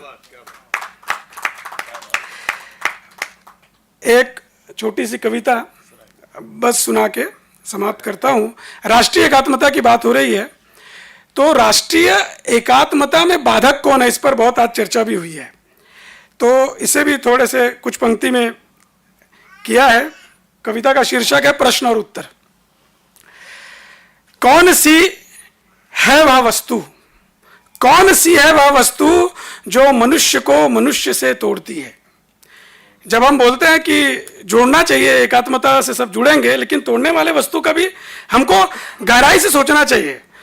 तो कौन सी है वह वस्तु जो मनुष्य को मनुष्य से तोड़ती है, कौन सी है वह विधा, कौन सी है वह विधा जो मनुष्य को मनुष्य बनने से रोकती है, कौन सी है वह नीति, कौन सी है वह नीति जो मनुष्य को विद्वेष से भर देती है, और कौन सी है वो बातें जो मनुष्य को क्रोधी बना देती है, कौन सी है वह पुस्तक जो बांटती है मनुष्य समाज को। अभी बहुत सारी पुस्तकें बनती है, जिसको भाषण होते हैं उससे लोग जोश में आ जाते हैं और कुछ भी कर देते हैं। कौन सी है वह पुस्तक जो बांटती है मनुष्य समाज को, कौन सी है वह विचारधारा जो भड़काती है अलगाव की आग को। यह प्रश्न है जिसका उत्तर ढूंढना अनिवार्य है, हर समस्या का समाधान के लिए यह अपरिहार्य है। तो ढूंढे उस वस्तु को जो मानव समाज को जोड़ने का प्रतीक है, तो ढूंढे उस वस्तु को जो मानव समाज को जोड़ने का प्रतीक है, खोजे उस विधा को जो मानवीय आचरण के लिए पुनीत है, उस नीति को खोज लाएं जो समाज को आत्मीयता से भर दे, उस नीति को खोज लाएं जो समाज को आत्मीयता से भर दे, उन बातों को फैलाएं जिसका हर शब्द आनंद का स्वर दे, उस ग्रंथ को ढूंढ लाएं जो संबंधों को प्रगाढ़ बनाता है, उस ग्रंथ को ढूंढ लाएं जो संबंधों को प्रगाढ़ बनाता है, उस विचारधारा को ले आए जो समाज की तपन बुझाता है। तो इसका उत्तर भी होना चाहिए। ओम वह प्रतीक है, ओम वह प्रतीक है जो सभी पंथ संप्रदायों को जोड़ता है, ओम वह प्रतीक है जो सभी पंथ संप्रदायों को जोड़ता है, सदाचार वह विधा है जो मनुष्य को मनुष्य से जोड़ती है। सब में ब्रह्म का दर्शन करना ही, सब में ब्रह्म का दर्शन करना ही आत्मीयता का आधार है, सब में ब्रह्म का दर्शन करना ही आत्मीयता का आधार है। सद्गुणों के प्रसार में ही प्रसन्नता व आनंद का विस्तार है। संत साहित्य सदग्रंथों के अध्ययन से संत साहित्य सद्ग्रंथों के अध्ययन से सामाजिक चेतना बढ़ती है। संत साहित्य सद्ग्रंथों के अध्ययन से सामाजिक चेतना बढ़ती है। अध्यात्म की जीवन धारा समग्र मानव जाति का मंगल करती है, समग्र मानव जाति का मंगल करती है। धन्यवाद। सचमुच लकेश्वर जी ने बड़ी, डॉक्टर साहब ने सुंदर सुंदर बातें कही और उन्होंने कहा भी कि ये राष्ट्रीय पर्व हम सुबह से मना रहे तो उस पर बात होनी चाहिए। हालांकि मैं मतलब मनीष ने भी बोला ये कठिन काम नहीं है, कभी अगर है तो लिख सकता है। लेकिन सुबह जब यहाँ संबोधन चल रहे थे पांडे जी के, ब्रजेश जी के और बाकी सभी वक्ता जब बोल रहे थे तो उतने देर में मैंने, क्योंकि समय नहीं है हमारे पास, लेकिन उतनी देर मैंने गूगल खोलकर आदरणीय सरदार वल्लभ भाई पटेल जी का परिचय खोजा। उसमें एक घटना मुझे मिली साहब, तो उस घटना को मैं सुना देता हूँ। लेकिन कभी कभी अगली बार अगर विद्यापीठ मुझे बुलाएगा तो हो सकता है उस पर रचना लिखकर मैं आपके सामने पेश करूँगा। कोर्ट में किसी निरपराध के पक्ष में सरदार वल्लभ भाई पटेल केस लड़ रहे थे साहब। उतने में किसी ने आकर कान में फुसफुसाया कि तुम्हारी पत्नी चली गई, तो उसे चुप रहने को बोला। केस उसको जिता दिया, उसके चेहरे की खुशी उन्होंने देखी और बाद में केस खत्म होने के बाद जज साहब उनके पूछते हैं क्या क्या बात है, बोले वो क्या बोल रहे थे आपसे, नहीं बोले मेरे पत्नी का देहांत हो गया। अरे तब भी आपने ये जारी रखा। ये होता है राष्ट्र प्रेम, ये होती है सच्चाई के प्रति अपना ये अद्भुत लोग है यार, अद्भुत लोग है। यहाँ से दूसरा कोई वकील होता तो विचलित हो जाता, लेकिन सचमुच ये प्रेरणादायी चीज़ें इन लोगों को सीखनी चाहिए। और सुबह सचमुच जो जो लोग आए वो भाग्यवान लोग हैं, और वो जब सुनते हम लोग, पढ़ने को हमारे पास समय नहीं है और गूगल में कम से कम जाकर वो खोजने का भी हमारे पास समय नहीं। जो संयोग आज मनोज पांडे जी ने जो आयोजन यहाँ पर किया था डॉक्टर साहब ने, तो निश्चित रूप से एक नई पीढ़ी, अब हालांकि मैं तो पुरानी पीढ़ी हूँ पर कई बार लगता है कि नहीं हूँ तो मैं इसमें प्रयास करूँगा साहब, और अगली बार निश्चित रूप से महापुरुषों पर कुछ न कुछ ज़रूर लिखूँगा। और मैं वंदन अभिवादन करते हुए अब जिनको बुलाना चाहता हूँ वो है सुमित सिंह जी। बड़ा अच्छा बोलते हैं। और भी कोई मतलब पढ़ना चाहता है सुमित जी? मैं बुलाने के बाद समापन की ओर बढ़ेंगे। और कोई है? हाँ, तो बस सुमित जी हमारे इस कड़ी के अंतिम खिलाड़ी हैं और बढ़िया वो छक्के चौके मारेंगे। आपका भी कर्तव्य बन जाता है साहब कि कभी जब आता है, कभी बोलता है, उसकी एक कविता खत्म हो रही ताली बजाओ, दूसरी बताओ। हाँ, ज़्यादा सुना है तो लगे तो रोक दो तो सुमित सिंह जी बड़ा भोला चेहरा, मुझे बहुत पसंद है। लकेश्वर जी ये जब भी मिलते हैं इस परिसर में तो मुझे बहुत तबीयत खुश हो जाती है साहब, क्योंकि मेरे पास क्या है, मेरा सीना थोड़ा कम चौड़ा है तो और चौड़ा हो जाता है। तो आइए साहब, मैं इनके लिए केवल यही कहूँगा कि प्यार, ये जो व्यक्ति है ना वो इसको देखिएगा साहब कि अदलो इंसाफ की किताब है आप। मनोज जी, अदलो इंसाफ की किताब है आप, जिंदगानी का इंकलाब है आप, और सच तो ये है वतन के गुलशन का एक महकता हुआ गुलाब है आप। सुमित सिंह। धन्यवाद मालूकर जी। मेरी दिक्कत ये है, मेरे गुरुजन भी बैठे हैं यहाँ, मेरी एक जिद रही है हमेशा से कि तैयारी करके बिना गए, क्या ऐसा नहीं हो सकता है हम पहले से ही तैयार हो? क्या ऐसा नहीं हो सकता हम पहले से तैयार हो? क्या ऐसा नहीं हो सकता हम बिना घोड़े के सवार हो? क्या ऐसा नहीं हो सकता कि हर सीमाएं लांग आए? क्या ऐसा नहीं हो सकता कि हर सीमाएं लांग आए? और क्या ऐसा नहीं हो सकता कि हम सबके भीतर एक आत्मा की पुकार हो? तो ये पुकार सरदार पटेल जी के माध्यम से मिली। मैंने बहुत कुछ तो नहीं पढ़ा, पूरी ईमानदारी से कहता हूँ 4 लाइनें ही पढ़ी थी मैंने। एक दिन आर्टिकल लिखने बैठा था और वहीं रुक गया। मैं झंडा आंदोलन के बारे में वर्षों से सुन रहा हूँ, बहुत कुछ लिखा, बहुत कुछ कवर किया, कमल वासनिक से लेके 1923 यूनिवर्सिटी का स्थापन, सब कुछ जाना, लेकिन उसमें कहीं मुझे सरदार पटेल का नाम नहीं आया। उमेश बाबू चौबे भी नहीं ले पाए। लेकिन उस पुस्तक को पढ़ते हुए जब मुझे पता चला कि 3 महीने सरदार पटेल नागपुर में रहे और झंडा आंदोलन उन्हीं की वजह से सक्सेसफुल हुआ, मित्रों मैं सच कहता हूं, मेरा गर्व से सीना चौड़ा हो गया कि सरदार पटेल इस नागपुर की धरती पे आए। अब मुझे लगता है कि शुरू कहां से करूं, तो सबसे पहले तो मैं बहुत अदना सा इंसान हूं और व्यंग की मार से उपजा हुआ हूं, व्यंग की मार से उपजा हुआ हूं।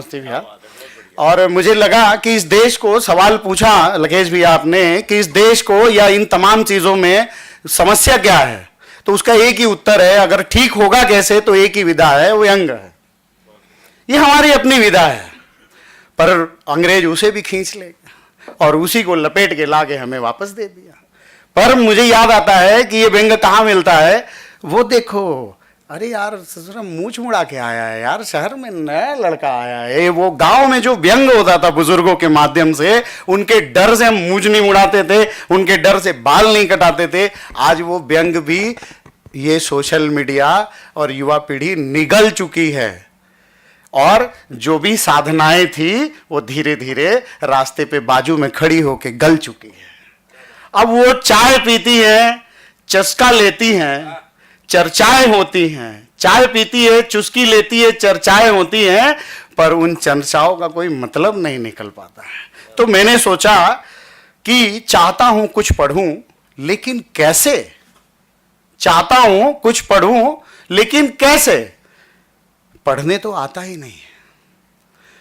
मेरी कोशिश ये थी कि मैं गौर से देख रहा था कि सारे कवि कह रहे हैं, पढ़ रहे हैं, लेकिन कुछ प्रबुद्ध जन हैं जो बस सुन रहे हैं, पर सुनना आंखों से पड़ता है, सुनना आंखों से पड़ता है। कवि को आप कान से नहीं सुन सकते, कवि को आप आंखों से सुन सकते हैं, क्योंकि एक कवि पढ़ रहा था तो बार बार ऐसे इशारे इशारे कर रहा था, तो कवि को आंखों से सुन सकते हैं। चाहता हूं लिखूं लेकिन कैसे, लिखने तो आता ही नहीं है। चाहता हूं कुछ कहूं लेकिन कैसे, कहना ही नहीं आता है। तो जो कहना आता है मित्रों, वो मैंने लिखा, बहुत ज्यादा समय नहीं लूंगा, यही बैठे बैठे लिखा कि एकता है और देखता हूं, एकता है, देखता हूं, दिखती भी है।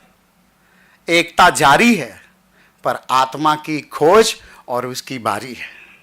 एकता जारी है पर आत्मा की खोज उसकी बारी है। आत्मा खोजी गई, खोज पूरी हुई, आत्मा खोजी गई, खोज पूरी हुई। इत्मीनान रखिएगा, मेरी कविता पूरी टुकड़ों टुकड़ों में हो, मैं अंत में जाके जोड़ दूंगा, ठीक है। अखंडता का अलख है, अखंडता का नौलख है, कुछ है जो अलग है और सलग है। अखंडता का अलख है, अखंडता का नौलख है, पर कुछ है जो अलग सलग है। भारत नाम से ही तो जी भर आता है, भारत नाम से ही तो जी भर आता है। अभी ये अलग सलग का जवाब है कि भारत नाम से ही तो जी भर आता है, जैसे बहुत दिनों बाद घर लौटने पर नयन भर आता है, जैसे बहुत दिनों बाद घर लौटने पर नयन भर आता है। दूसरी ओर देशों के नाम देख लो, लैंड है, रीका है, पीका है, चिका है, पान है, लिया है, सच कहूं तो सबके नाम मलेरिया है।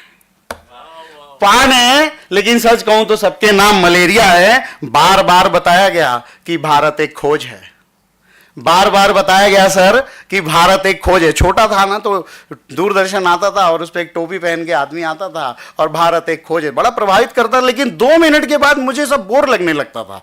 एक बता क्या रहे हो, इससे ज्यादा तो मेरी दादी, माँ, नाना सब बता देते हैं मुझे, तो खोजा क्या आपने। तो बार बार बताया गया कि भारत एक खोज है, लेकिन भारत खोज नहीं बल्कि भारत ने खोजा है। भारत एक खोज नहीं बल्कि भारत ने खोजा है। भारत ने क्या खोजा है, पटल, अटल, सटल, ग्रह, नक्षत्र, और अंत में आत्मा को खोजा है, और अंत में आत्मा को खोजा है। जब जब देश पुकार उठे, जब जब देश पुकार उठे, भारत वह गीत है जिसे गाया जाता है। जब जब देश पुकार उठे, भारत वह गीत है जिसे गाया जाता है, अलग अलग सुरों में, पर अंत में रचता है एक ही राग, सह अस्तित्व का अनुराग। अंश में रचता है एक ही राग, सह अस्तित्व का अनुराग। जितनी भी नदियां बहती हैं भारत बहता है। वो नदियां नहीं बहती हैं साहब, मैं गया था अभी केदारनाथ, मैंने हर नदी की धारा को देखा, पर मुझे कोई भी, अब लोग कहते गंगा गंगा, कहीं से मंदाकिनी आ रही, कहीं से अलकनंदा, कहीं से भागीरथी आ रही है, कोई कहीं डुबकी लगा रहा है। मैंने भी 2-4 जगह डुबकी लगा ली, मैंने भी 2-4 डुबकी लगा ली और सोचा बड़ी आंख बंद करके कि क्या कहूं मैं। तो कई लोग देखा, कई देश विदेश के लोग थे, कोई बोल रहा है मेरे पुरखों को तार दो, कोई बोल रहा है तारनहार दो, पर मैंने कहा मेरे भारत को ढेर सारा प्यार दो, मेरे भारत को ढेर सारा प्यार दो। और जितनी भी नदियां बहती हैं भारत बहता है संवेदना बनकर।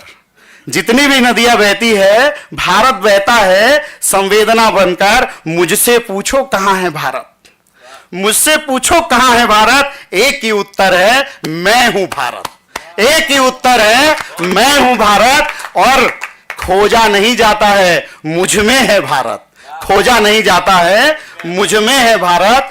और साहब के लिए, हमारे मालोकर जी के लिए कि माहौल तो बन जाता है साहब, माहौल तो बन जाता है साहब, पर माहौल के बाद सन्नाटा रह जाता है। माहौल तो बन जाता है साहब, पर माहौल के बाद सन्नाटा रह जाता है। भाव बह जाते हैं, दिल सहता जाता है। भाव बह जाते हैं, दिल सहता जाता है। जाने कब तक सहता रहेगा, माहौल बन जाता है। अब फिर माहौल बन गया। माहौल तो बनता रहता है, माहौल तो बनता रहता है। दिल सहता जाता है, जाने कब तक सहता रहेगा, माहौल बन जाता है। लेकिन माहौल की तासीर अलग अलग होती है, लेकिन माहौल की तासीर अलग अलग होती है। गांव गांव की पगडंडी पर बैठा है भारत, गांव गांव की पगडंडी पर बैठा है भारत। रोपनी में झुका है भारत। जो उत्तर प्रदेश बिहार से होंगे वो रोपनी का अर्थ समझ सक जाएंगे। धान की रोपनी, छत्तीसगढ़ भी तो खजाना है धान का। तो मुझे लगा वर्षा ऋतु है और भारत कहाँ दिखेगा मुझे, तो मैंने देखा रोपनी में है भारत, खेतों में लहराता है भारत, हर एक रिश्तों में दिखता है भारत, हर एक रिश्तों में है दिखता है भारत। और भारत एक नाम नहीं, भारत मैं हूं, भारत तुम हो, भारत हम सब हैं। और इसीलिए सोचता हूं कि क्या लिखूं, इसीलिए सोचता हूं कि क्या गाऊं, क्या सुनाऊं।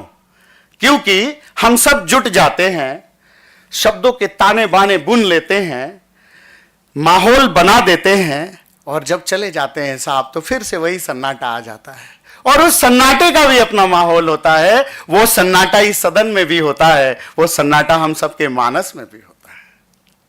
तो मुझे लगता है कि सोचता हूं क्या लिखूं, घर लिखूं, संसार लिखूं, धार लिखूं, प्यार लिखूं, इकरार लिखूं, तकरार लिखूं, क्या लिखूं, व्यापार लिखूं। सूखी आंखों को देखने के बाद लिखने का मन नहीं करता है साहब। और जब लिखना बंद कर देता हूं तो शब्द भी भीतर भीतर सूखने लगते हैं। इसीलिए आप सबको सुन रहा था तो बैठे बैठे वो शब्द फिर से जाग आए और मैं लिखने लगा। अमूमन ऐसा ही होता है, मेरे मित्रगण सभी कहते हैं अब ये पन्ने लिख लिए, ऐसे पता नहीं बहुत सारे हजारों पन्ने जमा हो गए। तो बस यहीं अपनी बात रोकूंगा, मुझे लगता है सभी जल्दबाजी में। और मैं भी एक कवि हूं, और जब मालोकर जी मुझे एक बार नाम ले लिए, मुझे पता चल गया मेरा नंबर आने वाला है, तो अब कैसे रोकूं मैं, हाथ पैर हिल रहे। अब सोच रहा हूं जल्दी जाओ मुझे आने दो, जल्दी जाओ मुझे आने दो। जैसे भारत आहिस्ता आहिस्ता आ रहा है, जैसे भारत आहिस्ता आहिस्ता आ रहा है, लौट रहा है अपनी धार की ओर, लौट रहा है अपनी धार की ओर, लौट रहा है अपनी पुकार की ओर, लौट रहा है अपनी पुकार की ओर। तो मित्रों, उन पुकारों से हमें खुद को जोड़ना होगा, और हमें ये अलगाव तोड़ फोड़ की राजनीति से खुद को तोड़ना होगा। राजनीति नहीं, जीवन की प्रक्रिया से जुड़िए, राजनीति नहीं, जीवन की प्रक्रिया से जुड़िए। लेकिन विडंबना यह है कि हम सब गर्दन तो हिलाते हैं, नंदी बन जाते हैं, लेकिन अंत में घर जाते जाते जाते जाते उस नंदी के पीछे बैठे हुए बैलगाड़ी पे जो बैल को चोटे लगाता है वो बन जाते हैं। धन्यवाद।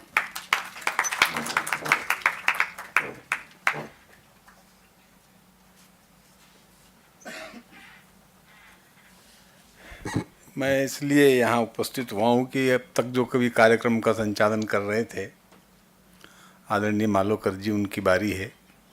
पहले तो एक बार जोरदार तालियों से आप सुमित जी का सम्मान करें कि बड़े तीखे तेवर के साथ बहुत गहरी गहरी बात वो करके गए, और बड़े उन्होंने कहा कि बैठे हमको यहाँ आने के बाद हमने जब कविताएं पढ़ी तब उनको सूझा। बहुत अच्छी बात है कि हमारी कविताएं आपके काम आई।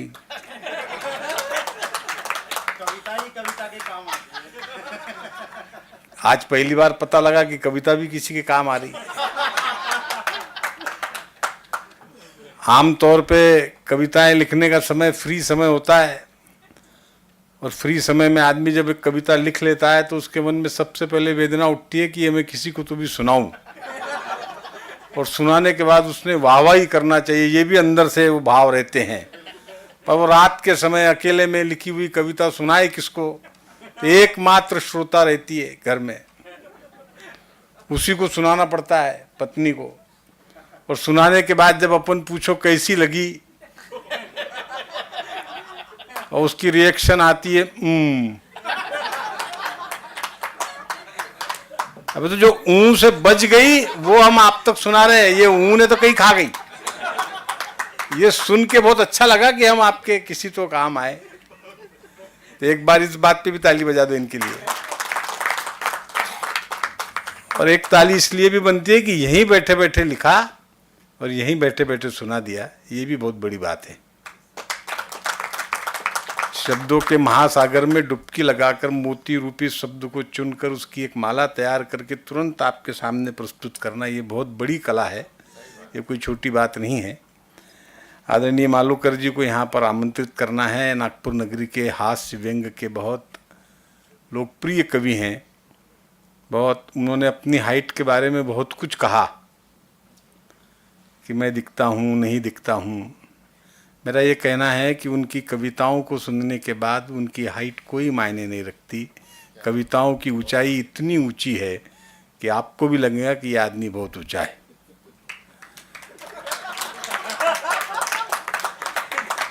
उसका एक छोटा सा उदाहरण बताता हूँ। मैं एक दिन इनके घर गया, इन्होंने अपने बच्चे को आवाज़ लगाई, बोले बेटा जा एक पोस्ट कार्ड खरीद के ले आ। बच्चे का बड़ा सीधा सा प्रश्न आया, बोले पप्पा पैसे? तो ये तो ऊंचे दर्जे के कवि है। बोले पैसे देके तो कोई भी ला सकता है, बिना पैसे से ला तो तुझको अपनी औलाद मानूं। तो वो भी इनकी औलाद थी। वो बाहर गया, तुरंत एक पोस्ट कार्ड ला के दे दिया। तो इन्होंने पोस्ट कार्ड को आगे पीछे से देखा, बोले तो लिखा हुआ है। तो बोले पप्पा कोरे पे तो कोई भी लिख सकता है, लिखे हुए पे लिख के बताओ तो तुमको अपना बाप मानूं। तभी जो लिखे हुए पर भी लिखने की क्षमता रखते हैं वो अनिल मालूकर जी को आपके तालियों के बीच आमंत्रित करता हूं। जोरदार ताली से उनका सम्मान। भैया इनकी हाइट बढ़ा देंगे अब अपन।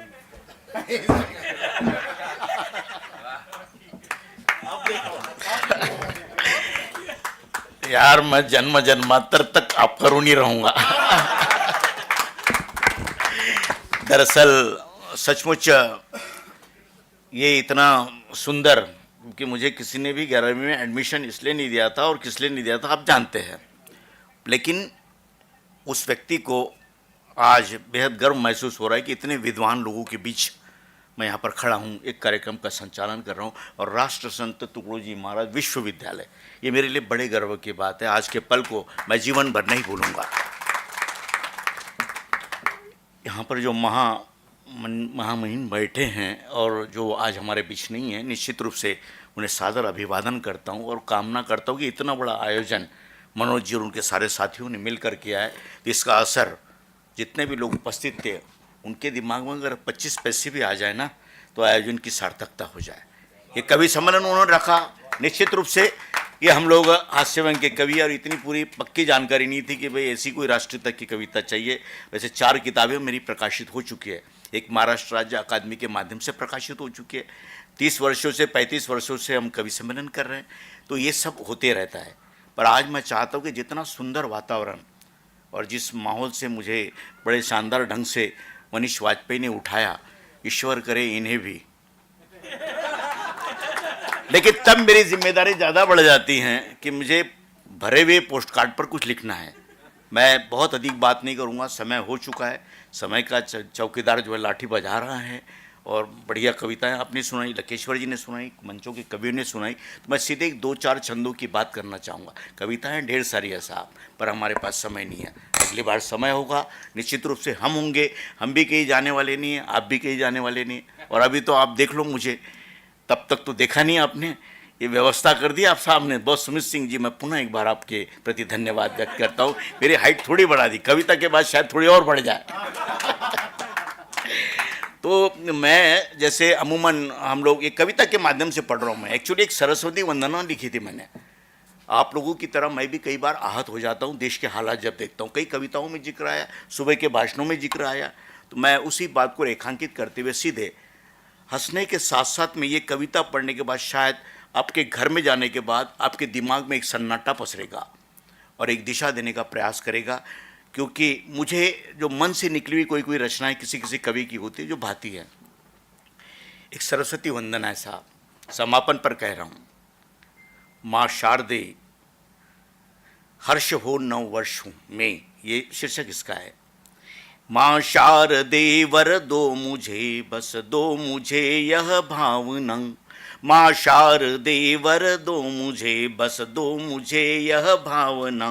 स्थापित शब्दों से करूँ मैं सदा सद्भावना। माँ शारदे वर दो मुझे, बस दो मुझे यह भावना। शोले नफरत के दिखे, तेजवीर जी, शोले नफरत के दिखे जल वहां बन जाऊं मैं। शोले नफरत के दिखे जल वहां बन जाऊं मैं। विकट हो जो घर समस्या हल वहां बन जाऊं मैं, हल वहां बन जाऊं मैं। सहिष्णुता कायम करूं, सहिष्णुता कायम करूं, मेरी यही है अर्चना। माँ शारदे वर दो मुझे, बस दो मुझे यह भावना। सत्यशीलों के यूं चेहरे क्यों न जाने है डरे। सत्यशीलों के यूं चेहरे क्यों न जाने है डरे। शान से वो जी रहे हैं, ज़मीर जिनके है मरे, ज़मीर जिनके है मरे। चित्र यह मैं बदल पाऊं, चित्र मैं यह बदल पाऊं, है मेरी यह कामना। माँ शारदे वर दो मुझे, बस दो मुझे यह भावना। अधर्मी को धर्म का, अधर्मी को धर्म का अर्थ समझा पाऊं मैं। वाणी का वाचाल को अनर्थ समझा पाऊं मैं। थक हार के जो है बैठ के बस उन्हें है थामना। माँ शारदे वर दो मुझे, बस दो मुझे यह भावना। क्षमाशील ये मन रहे तन चंदन सा दिव्य हो। क्षमाशील ये मन रहे तन चंदन सा दिव्य हो। कीर्ति मानवता की फैले चरित्र ऐसा भव्य हो। हाँ यही वरदान पाने, हाँ यही वरदान पाने हम करे आराधना। माँ शारदे वर दो मुझे, बस दो मुझे यह भावना। और अंतिम छंद, प्रत्येक दिन नए साल की तरह होता है साहब। हर्ष हो नववर्ष में, हर्ष हो नववर्ष में, निस्वार्थ नेह का स्पर्श हो। हर्ष हो नववर्ष में, निस्वार्थ नेह का स्पर्श हो। राम राज्य से राष्ट्र में जन जन का उत्कर्ष हो। भारती से मांगवर, भारती से मांगवर, हम सब करे सच साधना। माँ शारदे वर दो मुझे, बस दो मुझे यह भावना। बहुत बहुत धन्यवाद।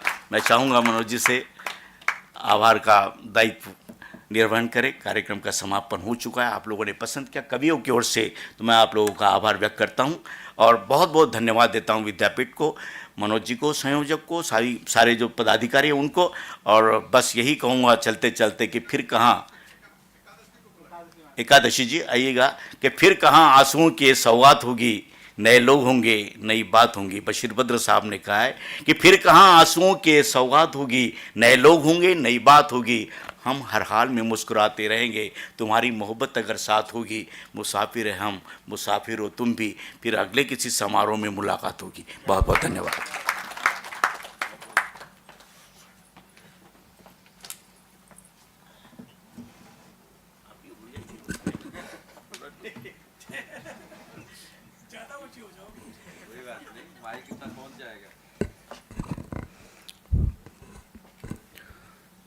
आदरणीय मंच, सदन में बैठे सभी विद्वज्जन, सभी को मेरा प्रणाम। जो यह कवि सम्मेलन का जो आयोजन किया गया है, ऐसा मुझे लगता है, मेरा खुद का अनुभव है कि बहुत अच्छा रहा है। बस थोड़ी सी संख्या चाहिए थी और तो और 4 चांद लग जाते। वैसे कवि सम्मेलन में संख्या कम ही रहती।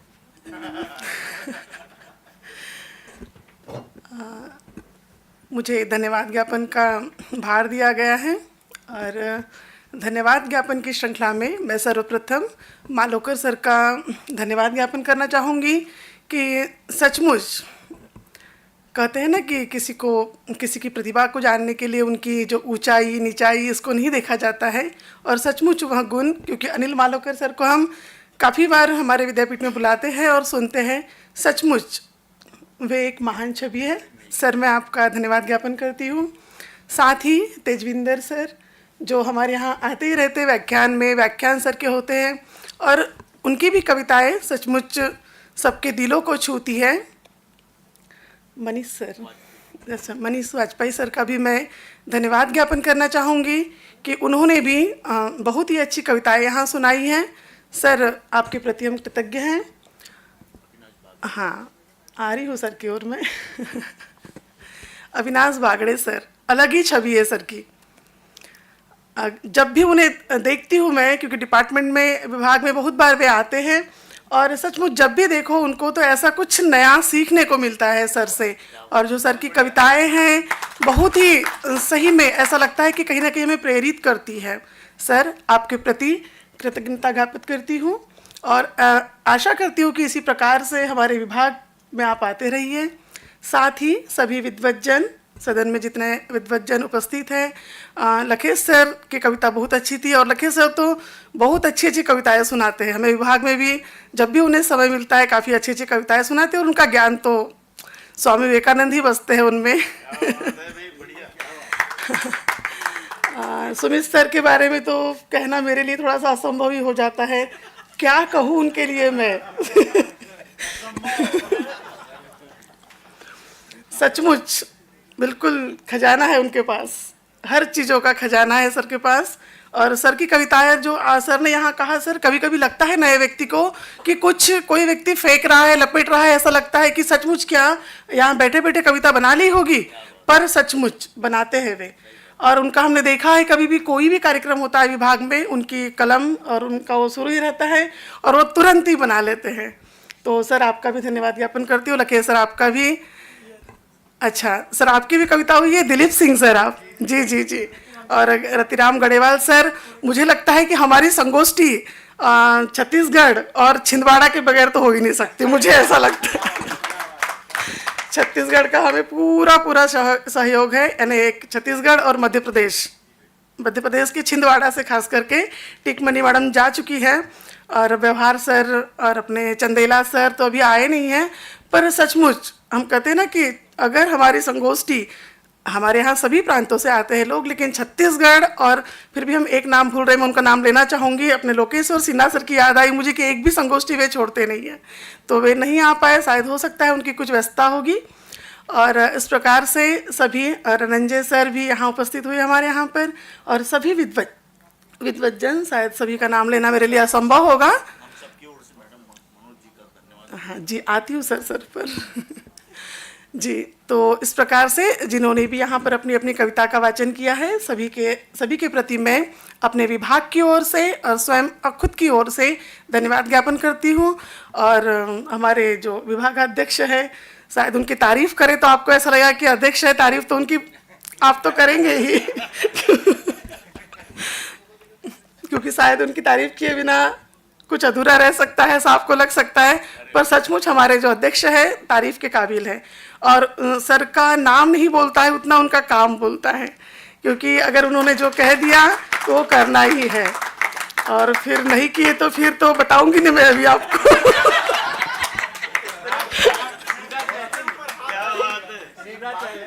हलक में रह जाएगी। मैं उसको मुख में लाना चाहता हूँ। हलक और मुख में नहीं अंतर होता है। तो अभी फिलहाल नहीं बताना चाहूंगी मैं। जो पंक्ति है, मनोज एवं मारुत तुल्य, लगता है, मतलब अनुभव है। हाँ, पर कहीं ना कहीं बहुत सीखे हैं सर से, हम बहुत बहुत सीखे हैं, ऐसा लगता है मुझे, लगता नहीं है, अनुभव किया है, क्योंकि मैं भी यहीं की छात्र रही हूँ इस विभाग की, और सर के माध्यम से बहुत कुछ सीखे हैं हम लोग, और जो सक्रियता हमें आई है वो सर के ही माध्यम से। तो सर आपका बहुत बहुत धन्यवाद। और संगोष्ठियाँ तो हमारे यहाँ इतनी होती है कि शायद किसी को लगता होगा कि क्या कर रहे हैं इन लोग, लेकिन और बड़ी अच्छी तरीके से हम कर भी लेते हैं, क्योंकि सर का मार्गदर्शन रहता है। शायद सबको लगता हो कि बहुत अच्छी तरह से कैसे कर रहे हैं, लेकिन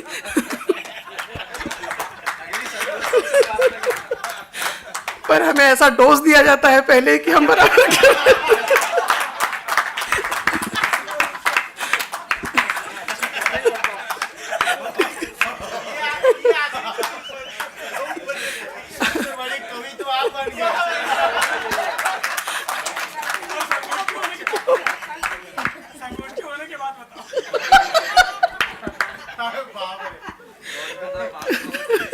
संगोष्ठी के जी सर, संगोष्ठी के बाद क्या होगा ये बाद में, अगली संगोष्ठी।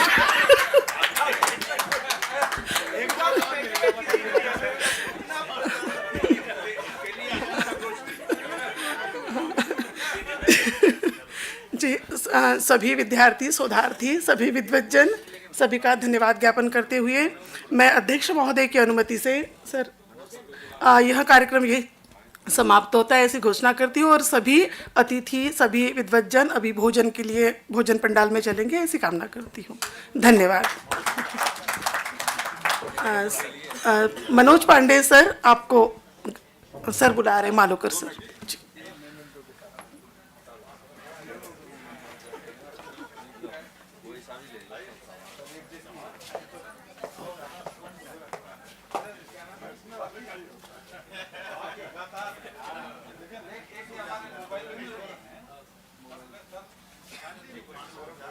जागृति में बैठ जो सुनता है वही अच्छा बोलता है, दूसरा कोई नहीं बोल सकता।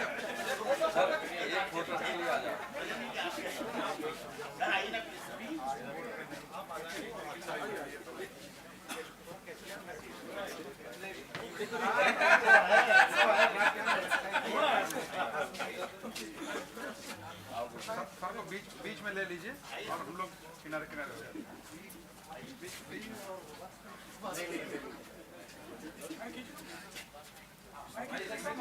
इनको भेज देता हूँ, भेज देंगे।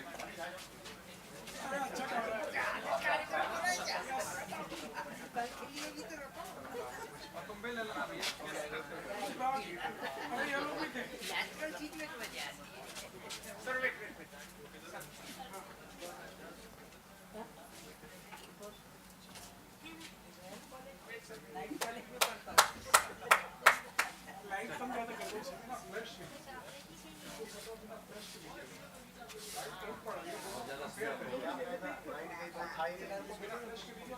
सर हम लोग भी आ जाए एक फोटो। आइए आइए मैडम आइए। आ जाओ चलो जल्दी आ जाओ। चला सर, राकेश भैया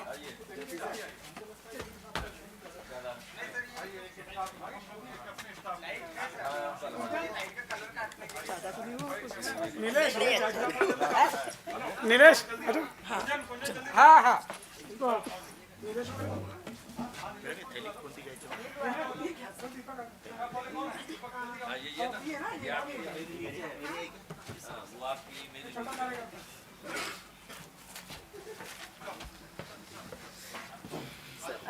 पहले साइड हो जाते हैं तो काम कर लेते हैं।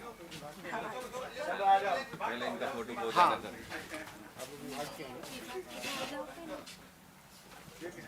मेरा अभी इनका फोटो हो जाना था।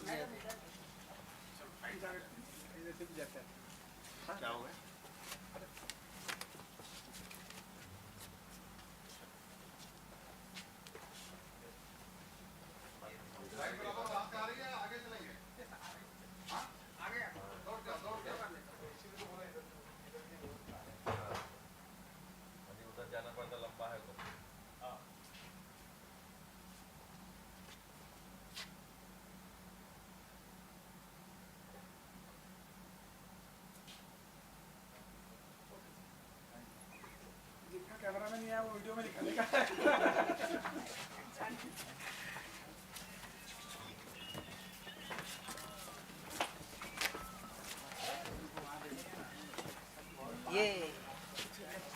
आइए ना, आइए, निकलना है, चलो आइए।